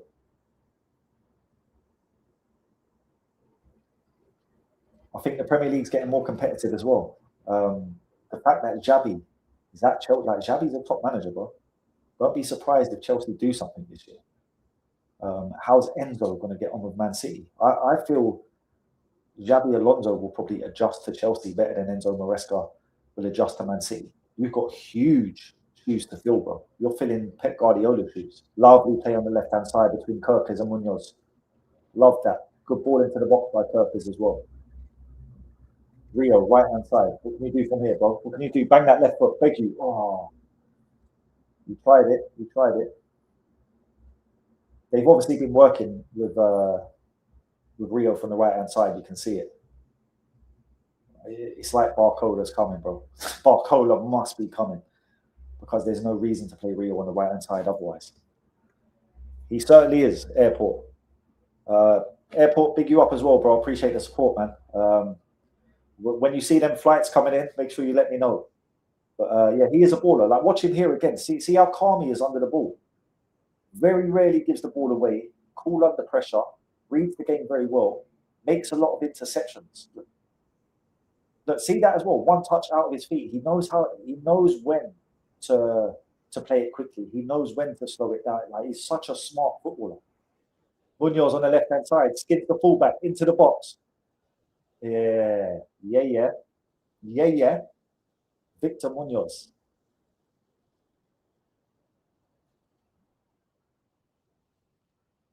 Okay, so they're trying to counter-attack now. Let's see how we do.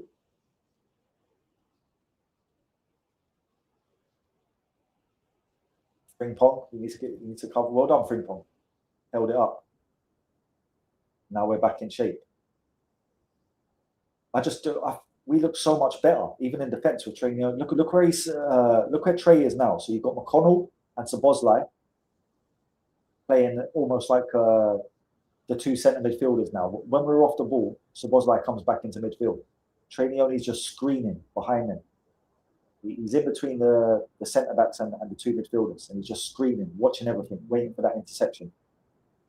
Then we've got the press from the wingers and the striker, which is pushing Monaco back. I feel when we're set up like this is when we look best. I generally feel our best team has Trainioni in it. Mama Flossie, how you doing, man? How you doing? I appreciate you coming in. I know there's loads of streams on right now. You're probably busy jumping in and out of them all, but I appreciate you coming into mine. Much love always. Appreciate your support. Yeah, bro. Watch out for that Barcola flight, bro. It's coming, I'm telling you. And I genuinely think before the transfer window closes, I think we could see, some surprising activity. Like, a lot of the fan base were crying. I've seen some fans saying, "Oh, FSG are cheapskates. We're not going to make no signings." Like, good save, Marvinashvili. Ball into the box from the left-hand side by Monaco. I don't know who that is. Turn around, let me see the back of your shirt. What's your name, bro? I don't know what his name is. He didn't turn around, but ball into the box. Decent left foot half volley. Straight at Marvinashvili. He's palmed it up. But yeah, I think we could see a fair amount of activity before the window closes. When it comes to outgoings, some of the youngsters will be going out, whether it be permanent transfers or loans. I think James McConnell, Luke Chambers, Kieran Morrison, they're all potential exits. Then you've got Cody Gakpo, who's obviously linked to Tottenham. We've got Alexis McAllister, who I have half a feeling about. I think he could be out the door. Curtis Jones, after his tantrum, only has 1 year left on his contract. What does he want to do? Inter Milan going to come back in. So the fact we could see 3 or 4, maybe 5 signings with a couple of the youngsters going out on loan means that we might see another surprising signing or a signing that people are not expecting. So that's why I don't moan, bro. I don't moan. We had a new manager come in this season, right? He had to assess the squad first. Then we had the World Cup going on, which means, players were away, and then some of our own players joined back late. They joined pre-season late. So it was always going to be a delayed and a patient summer transfer window this year because of those reasons. So because I had common sense to know that, I wasn't getting on anyone's back. I wasn't screaming FSG out or fucking, crying about transfers every day because I knew it would happen in time. And I think people will be pleasantly surprised by the end of the window.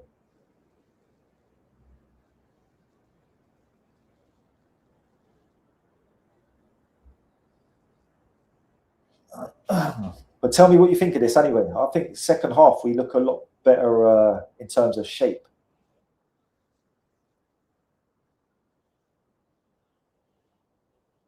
What Trainioni is doing now, we haven't got no one else in the team. Look at him. See the way he found that space there, shrugging the shoulder, pretending to go left, and it goes right. It's the little things that he does. I think, a lot of the stuff he does, the average football fan wouldn't be able to see it. Like they wouldn't recognize it. A lot of them only recognize, 30-yard belters and nutmegs and shit like that, right? They don't see this simple, effective stuff.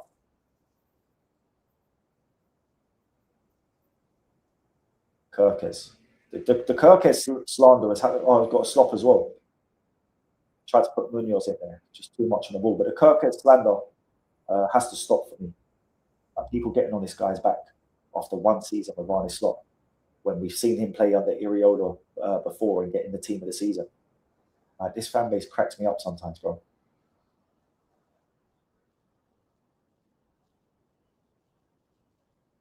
Good pressing again. Look how high Kirkes is there. Like he's up by the fucking opponent's box pressing.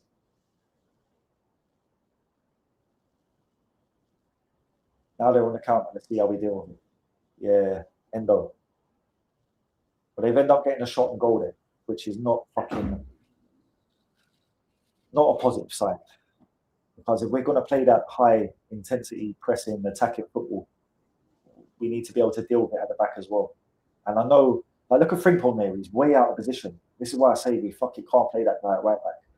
I think I'd rather play Calvin Ramsey at right back than Frimpong because he's better defensively. Like Frimpong's meant to be an attacking right back, but he doesn't offer us fucking loads in attack.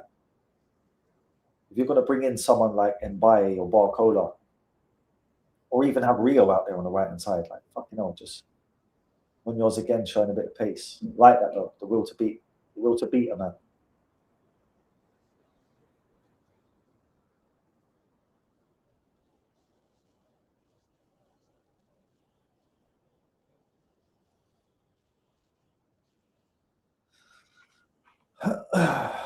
Two, 16 minutes to go of normal time. Like I said, the result is not too important here, but the defensive frailties would definitely have to be addressed. That was a foul by Trainioni. Referee has played advantage, but that's the first thing he's done wrong since he's come on. Ball into the box, out for a goal kick.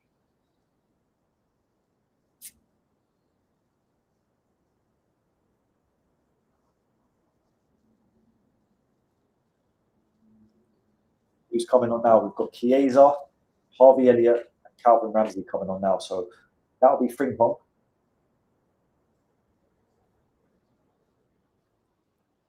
And as you see, like you've seen for that last break, right? You've seen how far Frimpong was out of position, which left Endo isolated on the right-hand side.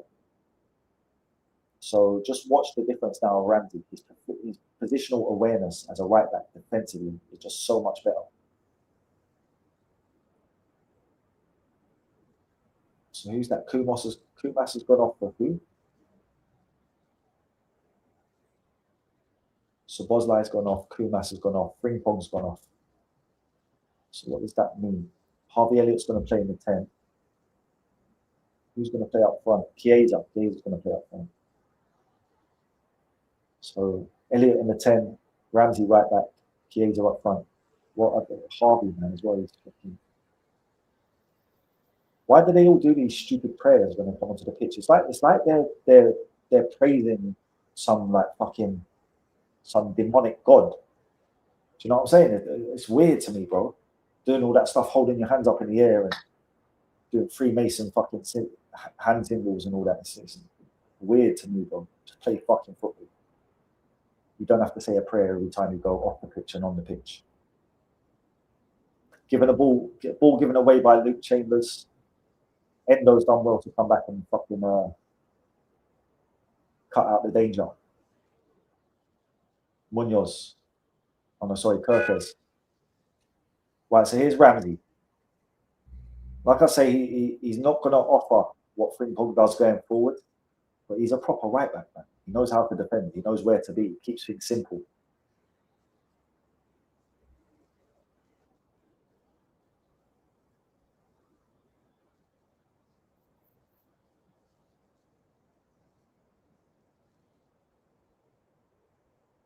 Yeah, brother, I have to be honest. I think he was a terrible signing. I think he was. When I look at Frimpong, and I was relatively happy with the signing at the time. I wanted to give him a chance. I thought, as an attacking right back, he could potentially become one of the best in Europe, based on what he done at Leverkusen. And I remember seeing him for Celtic years ago. I remember he actually used to play right back for Celtic, and he was great for them. But obviously, that was in the Scottish League. That's what made Leverkusen buy him. And he done well for Leverkusen, mostly as a right wing back. And that's what I feel his issue is. He's not good enough to be a defender. He's not good enough to be a winger, but he fits in that wing back role quite decently. Like, if you've got him on the right hand side bombing forwards, and then you've got someone like Cole Palmer on the right hand side of the 10. Cole Palmer's always going to want to. Like, he'd suit Chelsea under Alonso. That's why he was good under Alonso at Liverpool. Rio right hand side good play, but Rio always looks good because he's technically a good player and he's direct. He tries to take on players, but like, he's just not half as effective from the right hand side as he's on the left. And I don't like all this makeshift bullshit. This is why I've been saying from day dot, go out and buy a left-footed right winger that can play on the fucking right-hand side and can offer not the same, but similar to what Mo Salah used to, right? If you look at all the top clubs and even countries in football these days, all the fucking left footers play on the right wing and the right footers play on the left wing. And Rio is fucking just a perfect example. You can watch him as many times as you want on the right. He'll always be better on the left. And if you can't see that, I don't know what to say to you. But Lamine Yamal, he wouldn't be half as good on the right on the left as he is on the right. Arjen Robben used to play on the fucking right with the left foot. Frank Ribery was right-footed. He used to play on the left. Vinny Jr. is probably the best left winger in the game right now. Some would say. Whether he's right-footed and he plays on the left. Like, it does not take a rocket scientist to work this shit out. And a lot of people say, no, we don't need a left footer because we've got Isaac now. So we're going to go to the byline and cut the ball into the box. Absolute bollocks. Absolute bullshit. The only way that system works is when you play 4-4-2. That's 1990s style of football. When you've got 4-4-2, fucking Jason Ripley, Jason Wilcox, then, do you know what I mean? Andrei Kanchelskis, Ryan Giggs on the left-hand side. If Ryan Giggs was playing in modern-day football, he would be a right winger. He would never have been a left winger. He would have been a right winger. Gareth Bale, where was he best? Right wing. Started off as a left-back. Harry Redknapp moved him up to left wing. Where did he end up? Right wing. Become one of the best players in the world, playing for Real Madrid. Like, it annoys me sometimes because I feel that there's a lack of common sense, not only in football, but in society in general. Well done, Trainioni again. You see the fucking cutting out, reading the play, cuts it out, passes it to a teammate. Easy stuff, but very, very effective. Yeah, 100%. He was brought to tickle Works' balls, basically. Like, he's there to like fucking tickle Works' arsehole and tell him he's great, keep him happy, which I would have never accepted. Like, Florian Wirtz for 116 mil. Why did Coutinho not need someone to come and lick his ass and put a shoulder around him and make him feel welcome? Came from Brazil, didn't even know the fucking language. He didn't come from, you know what I mean? He came from Italy, but he's not a European. He was a Brazilian. Do you know what I'm saying? Had to learn the fucking language. No problem. Came in, hit the ground running. But Wirtz, when I look at him, he just hasn't got the quality and characteristics that we need as a player. Like I said, if you compare him to Coutinho, he's not half the player Coutinho was, bro. Coutinho was world class, like proper world class. When he was at Liverpool, anyway, absolutely world class.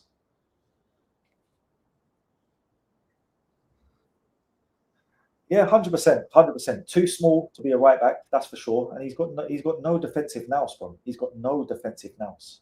He's got zero defensive nous. Like when we're defending, he's sort of like, it looks like he's shitting his pants and getting anxiety.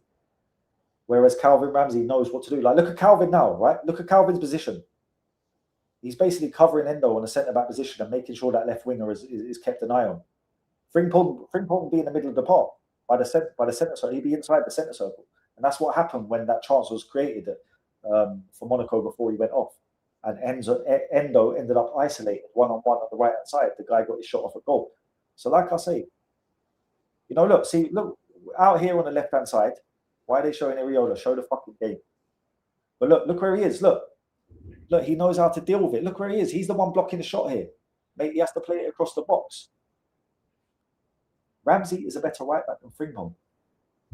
I've been telling them, but they don't listen. Areola has done some decisions to make. Certain men in this squad are taking up. Bro, it's a fact. Certain men are taking up homegrown spots. But then again, we need homegrown players. We need homegrown players before we can start filling spots. We can't have a team of 17, 18, 19-year-olds. That's why I thought we were looking at English defenders to buy. People have been linking us with Jed Spence, Ezri Konza, even fucking Tomori. I was like, what? Tomori? But we end up going and getting Araujo then. So I don't know. Like I said, I think there'll be some shifting about. I think there'll be some movement in players leaving.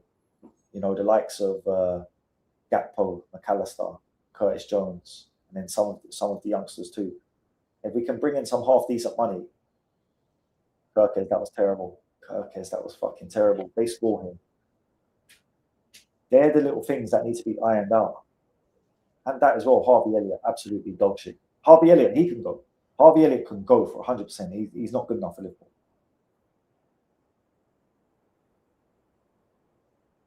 He looks fat as well. I know he had a year of doing fuck all. Well, he was still should have been training at Villa, even though he weren't playing. But he looks like a round little fat man. He doesn't look like a footballer. If I seen Harvey Elliott out and about, I wouldn't. If you told me he's a footballer, I'd look him up and down.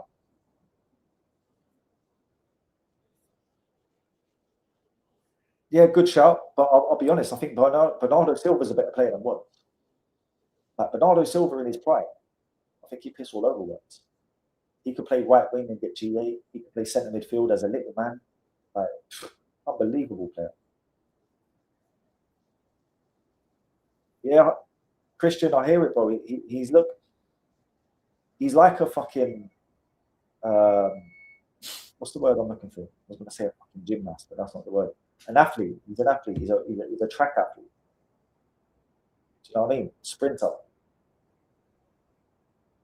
200 meters, 400 meters, and then one's there. That's what he seems built for.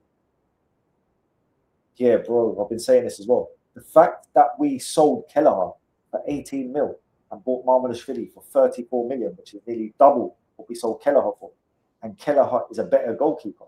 Like, please make this make sense, because I can't wrap my head around it. Trey Leone again. Trey fucking Leone. Like, honestly, if you can't see Trey Leone needs to be starting for us, I don't know what to say. I don't want to be insultive. But like Trey Leone and Dobson Bosley is our best midfield double pivot. By a country mile. It's not even close. James Hill. Do you know the funny thing about James Hill, right? James Hill's not even a centre-back. James Hill was a right-back who couldn't get into the Bournemouth team. Obviously, last year, right, Bournemouth sold Hyson to Real Madrid, and they already sold Zabani to PSG, right? So they lost their two centre-backs. That's why if you look at Senesi never used to play for Bournemouth when them two were there. He got upgraded, yeah, and fucking James Hill got upgraded because, Iriola spotted him and said, you've got the height to be a centre-back. I want to try you in centre-back. He's quick. He's good. Very good centre-back. He had a great season last year. For someone that wasn't playing regular first-team football, James Hill, playing out of position really at centre-back when he was a right-back, had an amazing season last year. And it was Iriola that got that out of him. So, things like that are very positive.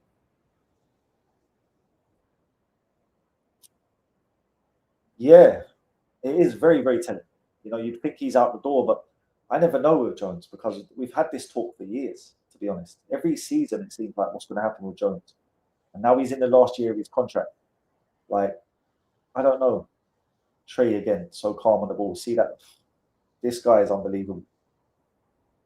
But yeah, I'll be honest. I just want to see Curtis go and have it done because it's just been lingering. There's always fucking questions. Oh, can he do it? Could he do it? Now he's got 1 year left on his contract. He's been throwing his toys out the pram, having tantrums and that in front of the fucking fans. Like, it's an absolute disgrace. Yeah, fuck him off, man. Get rid of it. It'd be for the best. Yeah, we're looking a bit sloppy at the back here, I can't lie. Since Virgil's gone off, Endo, you know what I mean? We've got a centre-back pairing of Endo and Luke Chambers. Like, none of them are even centre-backs.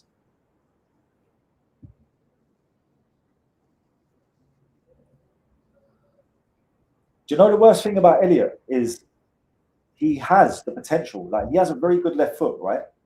He can shoot from outside the box. He's a good passer. He's a good set-piece taker. But he doesn't look fit. Like, if you wanted to prove you, look at him there. He's got a stupid haircut as well. He seems like one of them prima donna players that's too worried about his hair and what clothes he's wearing. I don't want players like that in my club. I want die-hard motherfuckers that are willing to put their face in the dirt, bro. Do you know what I mean?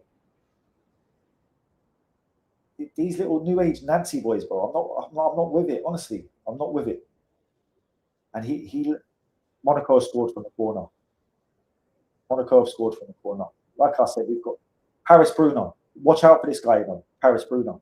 I've been on him for a couple of years. Young French striker. I think they got him off Borussia Dortmund, if I'm correct. But remember this name, Paris Bruno. He's going to be a good striker in years to come.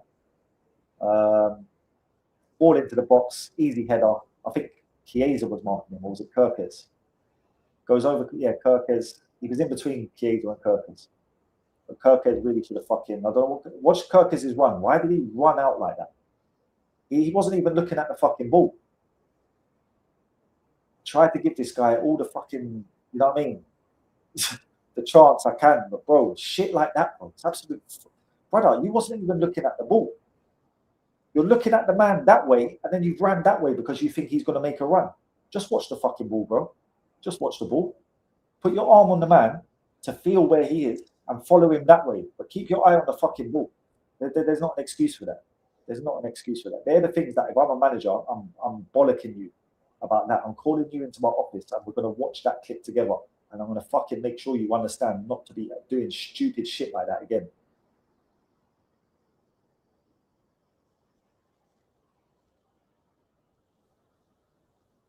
Yeah, I agree, man. Elliot, he's just not good enough. And he hasn't got the right attitude. He's too soft. He's a soft you. Like, you can tell it. New age soft you. I'd agree. I'd take that all day long. I'd take James Hill over Konza and Tomori because he's younger and I think he's got potential to get better. Look at this Paris Bruno again. Bruno's going on a mad one, you know. I'm telling you, watch out for this guy. Watch out for this guy. I was on him when he was at Dortmund. And he's got a huge future. We're talking French international. Great buy by Monaco. I think they bought him the start of last season. You can see he's got pace, he's got control. He's scored a header already. He's good in the air. He's got good physicality.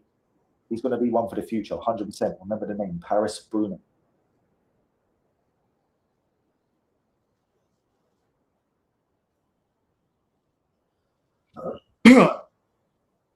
Yeah, I'll be honest, yeah. Like my outlook on it is that we fucked up last year, and it's mostly down to Hughes and Edwards. Like, so people love to scream at FSG, but it's like, hey, bro, you can't be putting challenges like that on Endo, bro. The fuck you playing at? What a dickhead, bro. Endo's just come back from injury. My man's just absolutely crunched him, flattered him.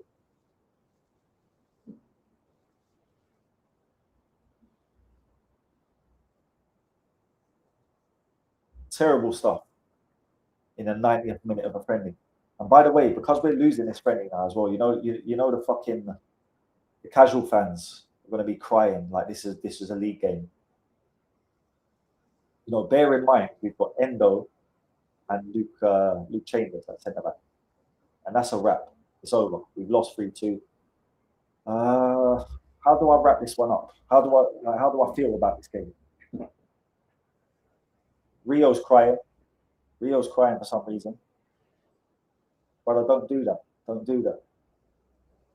Do not do that. I don't want to see no petulance on the pitch in front of my fans. You wait till you get back in the fucking dressing room for that. But what positives can be taken from today? Alexander Isak scoring 2 goals has to be a positive. Victor Munoz getting his first football in the Liverpool shirt, little bit of a positive. We know what he can do. I've seen what he can do, so he didn't really show too much there. Had a couple of runs at the defender, but he'll be a good player. Good team, get his first bit of football. Virgil van Dijk has come back. Looked terrible, to be fair. Give away a penalty and looked out of position, out of shape. Trainioni in the second half. I think it's clear that we need to be playing this guy. Dominic Szoboszlai and Trainioni are our best double pivot. And other than that, there's not a lot of positives to take, man. I've got to say. Cody, not a positive. Gravenberch, not really a positive. He looked okay, but we know Gravenberch can ball. We know he can play. He's just inconsistent and he makes mistakes. His positional awareness is bad. His defending qualities, don't come natural to him. I don't know, man.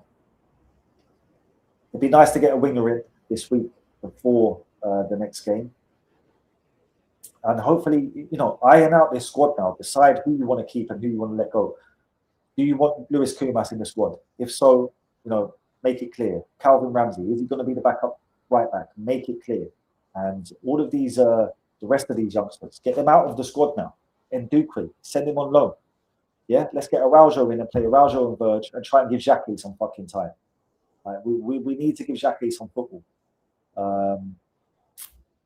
The right back situation as well, give Ramsey a chance in the next game from the start, because Frimpong was just fucking defensively awful.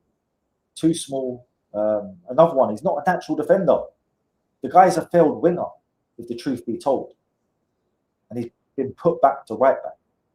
But yeah, I'd rather start with Ramsey. And Duque needs to go on loan. We need to see Araujo and Verge, and hopefully Jacquet in the fucking next game. Kirkes needs to buck his ideas up. I will have to be honest, Kirkes needs to buck his ideas up. Concentration. A lot of people sleep on the mental attributes of football. Do you know how fucking important the mental attributes of football are? That's the difference between winners and losers. All of these players in the Premier League, they've all been playing football since they're like fucking 5, 6 or 7 years old. They all know how to fucking pass, how to shoot. It's the mental attributes, the understanding, the positional awareness, switching on, the concentration. Like what Kirk has done for that goal there was just unacceptable. He was looking at the player and fucking thought the player was going to run, so he fucking ran that way. The ball's gone over his head. The player's headed it in. Like lack of concentration, stupidity, mental attributes, and these are the things the coach needs to get, sorted out. Make sure everyone understands what they're meant to be doing, how they should be defending, where they should be, when they should be making runs, all that type of shit, right? But there's not a lot of positives to take from this one. I have to be honest. The first half against Leeds, I thought we were amazing. I was really happy with that. But this performance, not impressive at all. Not impressive at all. But people, I'm going to leave it there. Let me see these last comments before I go. Edward's coming back in the club, bringing his buddy Hughes. Yeah, 100%. You fucking nailed it. Tony, you absolutely nailed it. The damage they done last year is affecting us now. Obviously, we were shit last year, but the squad is still in such a mess because of those dickheads last year. Selling Luis Diaz, selling Jarell Quansah, even selling Tyler Morton. Not replacing the right areas. We had Dominic Szoboszlai to play number 10. We didn't need a number 10. Why did you go and spend £116 million on Florian Wirtz? And he's ended up being shit. Like, you told us we're getting like a world-class player. I've seen Ryan Shirky go to Man City for 34 million and look better than Florian Wirtz. So you bought Isaac and Ekatike. Isaac wasn't fit. It wasn't managed right. Players weren't trained correctly last year. And a lot of that came from the data infrastructure at the club. I put a video on my Instagram story. Was it yesterday or the day before? I can't remember who it is, but it was an ex-professional talking about how they started training. And he said, mate, the game's gone. He said, we've got people out there pulling 12-year-olds and 14-year-olds out of training, saying, excuse me, you've hit too many balls today. You need to come in.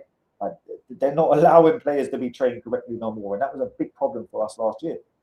Big problem in the first team. I mean, the players weren't being trained enough. Then they were being given days off. So, like, there's a big mess at the club, and that's why I think it's getting sorted out now. They've realised how bad shit got last year. That's why Edwards has been fucked off. That's why Hughes is going to. You see all this nonsense here. I don't like it. These arseholes don't care enough. The likes of Frimpong and Gravenberch. Brother, you should be more concerned about getting in the changing room and talking about how the fucking match went. These men all pally with the opposition, hugs and that, wearing their GPS vests, skin to skin hugs with the next man, rubbing his head and that. Get out of here, bro. What has happened to real men and real footballers? Like, give me a Steven Gerrard every day of the week before you give me one of these prima donna little fucking soy boys, man. Honestly, I'm sick of it. But yeah, they done the damage last year, bro. They done the damage last year, and I think the club are trying to sort it out now. You know, I don't blame everything on FSG. I think the biggest problem FSG, the biggest mistake they made was employing the wrong people to handle the day-to-day mechanics of the club, i.e., Michael Edwards. You know, the likes of Ian Graham, you could say that whole data infrastructure done well for us at first, but it's caused us more problems than it fucking brought us success. Do you know what I mean? Richard Hughes, you know, together they brought in Arne Slot. They've chosen the players to go and spend all that money on. Ridiculous. And we're paying the price for it now. We're trying to sort it out. And I think we're getting there. The fact we've got a new manager who plays the right style of football, he'll be our best signing this season regardless. Hopefully there'll be some more outgoings, some more ingoings. The squad will get roughly to where, you know, near enough to where we need it to be to challenge. Do you know what I mean? And we'll see how it goes, bro. But I think we'll see progression this year. This year it's going to be a lot easier to watch than last year because of the style of football, because of the manager, and regardless of the transfers or, you know, the squad depth or whatever else. I just think this year will be, you know, a lot better to endure than last year. So that's the way I see things. And Kirkes, yeah, he's not it at the moment, bro. Listen, I personally think he can be it. Right, he's proven in the Premier League already. We had Arne Slot last year, who didn't really give him confidence. You know, he was playing him and Robertson, chopping and changing a lot. So I feel he's got the shirt this year. He's going to play probably every game, most of the games anyway. He's under the manager that he thrived under and got into the team of the year. So, but he definitely needs to buck his ideas up. He done that stupid little flip in the last game, gave a goal away. He's defending from that corner. It basically gave away the third goal to Monaco. If he was paying attention there, he would have just headed that ball out. It wouldn't have passed the first man. So little mistakes like that. And this is what I say, the concentration levels, the mental attributes of football, they're more important than probably the rest. Because, you know, at this level, every player has been playing from, you know, 7 or 8 years old in an academy. They can do 1,000 kick-ups. They can balance the ball on their head. They can pass. They can shoot. Do you know what I mean? It comes down to the mental attributes. You know, having the bollocks to attack the fullback, having the concentration level to be able to defend properly, all of that kind of stuff. But yeah, look, let me go through these ones quickly. It needs to be in there again in the squad size. Yeah, I hear that. I wouldn't be against that. I'll be honest. If Tomiskas went, I think we've got even other left backs that can stay. We've got Owen Beck. Very good left back, but he's nursing himself back from injury. He had a bad injury. Was out for most of last year. And we've also got Callum Scanlon. Callum Scanlon is a top left back. You know, not a lot of people are aware of Callum, but Callum's a very physical, fast attacking left back. We've seen him play left wing in pre-season, but he's actually a left back. He can defend pretty well as well. So I think Scanlon has the potential to possibly be a first-team member, you know, in years to come. So we'll see what happens. But listen, people, I appreciate every single one of you that came through. Please subscribe to the channel. Please like the stream. And everyone that commented, I extra appreciate you. Do you know what I mean? When you're having conversations throughout the game, makes these watch-alongs like 100 times better. So big up to everyone that come through. I appreciate you. And I'll see you for the next Liverpool game. I'm going to be dropping a match reaction video in about half hour. So watch out for that. Shoot that a like and comment from me if you would. Be hugely appreciated. But big love to everyone. I'll see you next time.